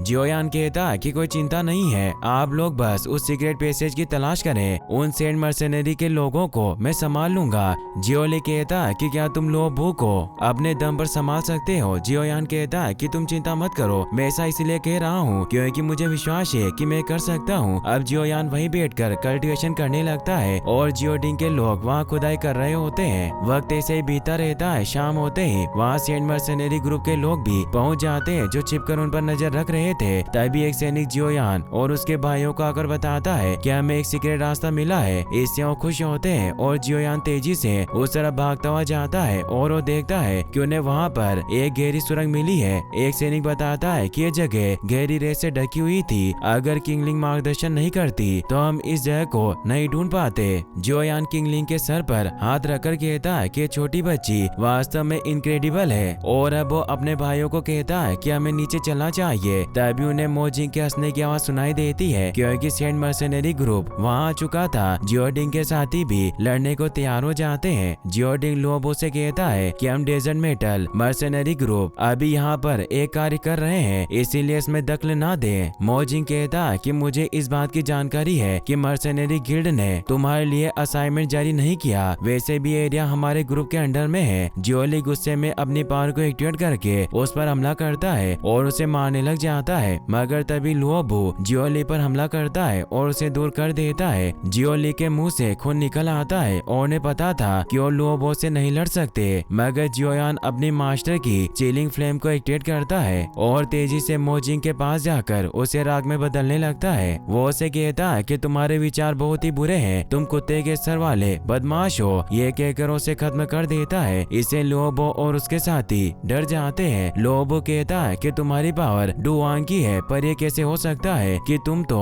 अभी 20 साल के भी नहीं हुए। जियोयान उसे कहता है कि तुम मेरी बातों को याद रखो, हमारे काम में दखल मत दो। वो सर झुकाकर जियोयान की बात मान लेता है और कहता है कि महाराज जैसा आप कहेंगे हम वैसा ही करेंगे, हम डेजर्ट मेटल मर्सनरी के कारोबार में कोई दखल नहीं देंगे। जियोयान किमिंग के पास आता है और उससे पूछता है कि क्या तुम इस रास्ते में मेरा मार्गदर्शन करोगी। किंगलिंग मान जाती है तो जियोयान उसे अपनी गोद में लेकर नीचे कूद जाता है। डिंग भी अपने सैनिकों को लेकर जियोयान के साथ जाता है, मगर जियोली वहीं रुकता है ताकि लुओबो उनके लिए कोई परेशानी खड़ी ना कर सके। जियोयान और उसके सभी साथी तेजी से नीचे जाने लगते हैं। फिर अब हमें एक वॉइस बताती है कि पृथ्वी की गहराइयों में एक आग पैदा हुई जिसे अनगिनत बार पृथ्वी की आग से शुद्ध किया गया, जिससे ये फ्लेम फ्यूज्ड, कंप्रेस्ड और पॉलिश्ड हुई। ग्रीन लोटस फॉर फ्लेम की आत्मा बनने में 10 साल लगे, इसे आकार लेने में 100 वर्ष और कमल बनने में 1000 साल लगे। कमल बनने के बाद इसके हृदय में एक ग्रीन फ्लेम का जन्म होता है जिसे ग्रीन लोटस कोर फ्लेम कहते हैं। जियोयान अपने साथियों के साथ लगातार उस सुरंग से आगे बढ़ रहा था, मगर अंदर का रास्ता बहुत ही गर्म अग्नि से भरा हुआ था। इसके बावजूद भी किंग यिंग के सेंसेस की वजह से ग्रुप आगे बढ़ता रहा। लगातार नीचे जाने के बाद जियोडिंग के सैनिक गर्मी सहन न करने की वजह से पीछे हटने लगे और अब सिर्फ जियोयान अपने भाई जियोडिंग और किंगलिंग के साथ आगे बढ़ रहा था। वो एक जगह पर पहुंचते हैं जहाँ चारों तरफ खोलता हुआ गर्म लावा होता है।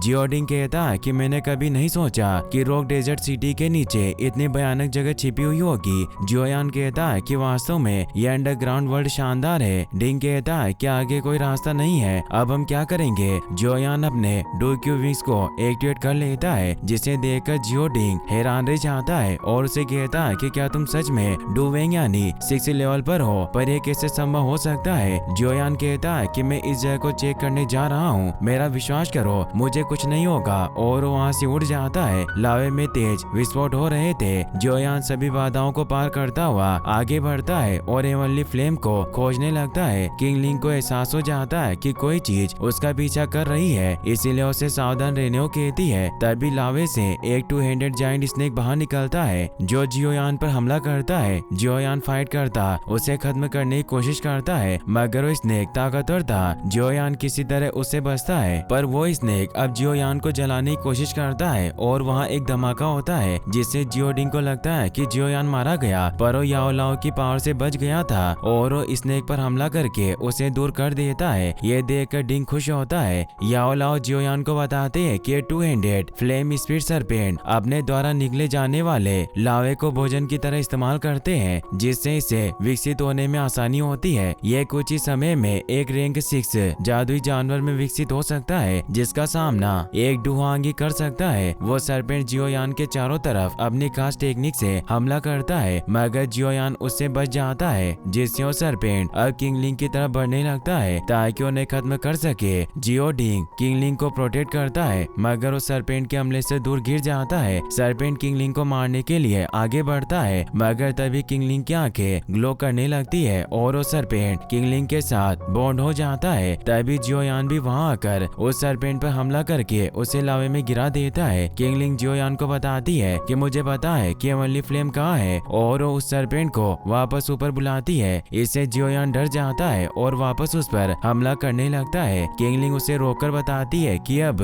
हम पर हमला नहीं करेगा, इनके साथ मेरा एक कनेक्शन बन गया है। याओ लाओ जियोयान को बताते हैं कि किंग के पास triple Z snake flower pupils power है। ये पावर केवल मनुष्यों और सांप जाति की संतानों में ही दिखाई देती है, और इस पावर की वजह से ये सरपेंट इस लड़की के साथ सील हो गया है, जिसे चाहकर भी कुछ नहीं कर सकता। किंगलिंग जियोयान को बताती है कि सरपेंट ने मुझे बताया हेवनली फ्लेम यहाँ लावे के नीचे है। जियोयान अपने मास्टर की चिलिंग फ्लेम की मदद से लावे में नीचे जाने लगता है। काफी गहराई में जाने के बाद वो सरपेंट जियोयान को ग्रीन लोटस कोर फ्लेम के पास ले जाता है। जियोयान इससे खुश होता है। मास्टर बताते हैं कि green lotus flame heavenly flame में 19 नंबर में आती है, जो अभी तुम्हारी पावर के लिए सर्वोत्तम है। जियोयान ग्रीन लोटस शेप में जाता है। मास्टर कहते हैं कि 1000 साल पुराना है, इसीलिए इसमें फ्लेम बन जानी चाहिए, पर वो देखते हैं कि उसमें कोई फ्लेम नहीं होती, जिससे वो परेशान और दुखी हो जाता है। वो सोचता है कि मैंने इसे पाने की इतनी कोशिश की, मगर फिर भी मैं इसे हासिल नहीं कर पाया। याओ लाओ को वहाँ 7 रंग वाले सांप का स्केल मिलता है, जिससे वो समझ जाते हैं कि क्वीन मेडुसा ने ही यहाँ की लोटस कोर फ्लेम को हासिल किया है। जियोयान इसे डिसाइड करता है कि वो मेडुसा से ग्रीन लोटस कोर फ्लेम हासिल करके रहेगा। और इसी के साथ ये एपिसोड यहीं पर खत्म हो जाता है। गाइस, अगर आप इसका नेक्स्ट पार्ट भी जल्दी देखना चाहते हैं तो इस वीडियो को लाइक करने के साथ साथ चैनल को सब्सक्राइब जरूर कर लें। Thanks for watching.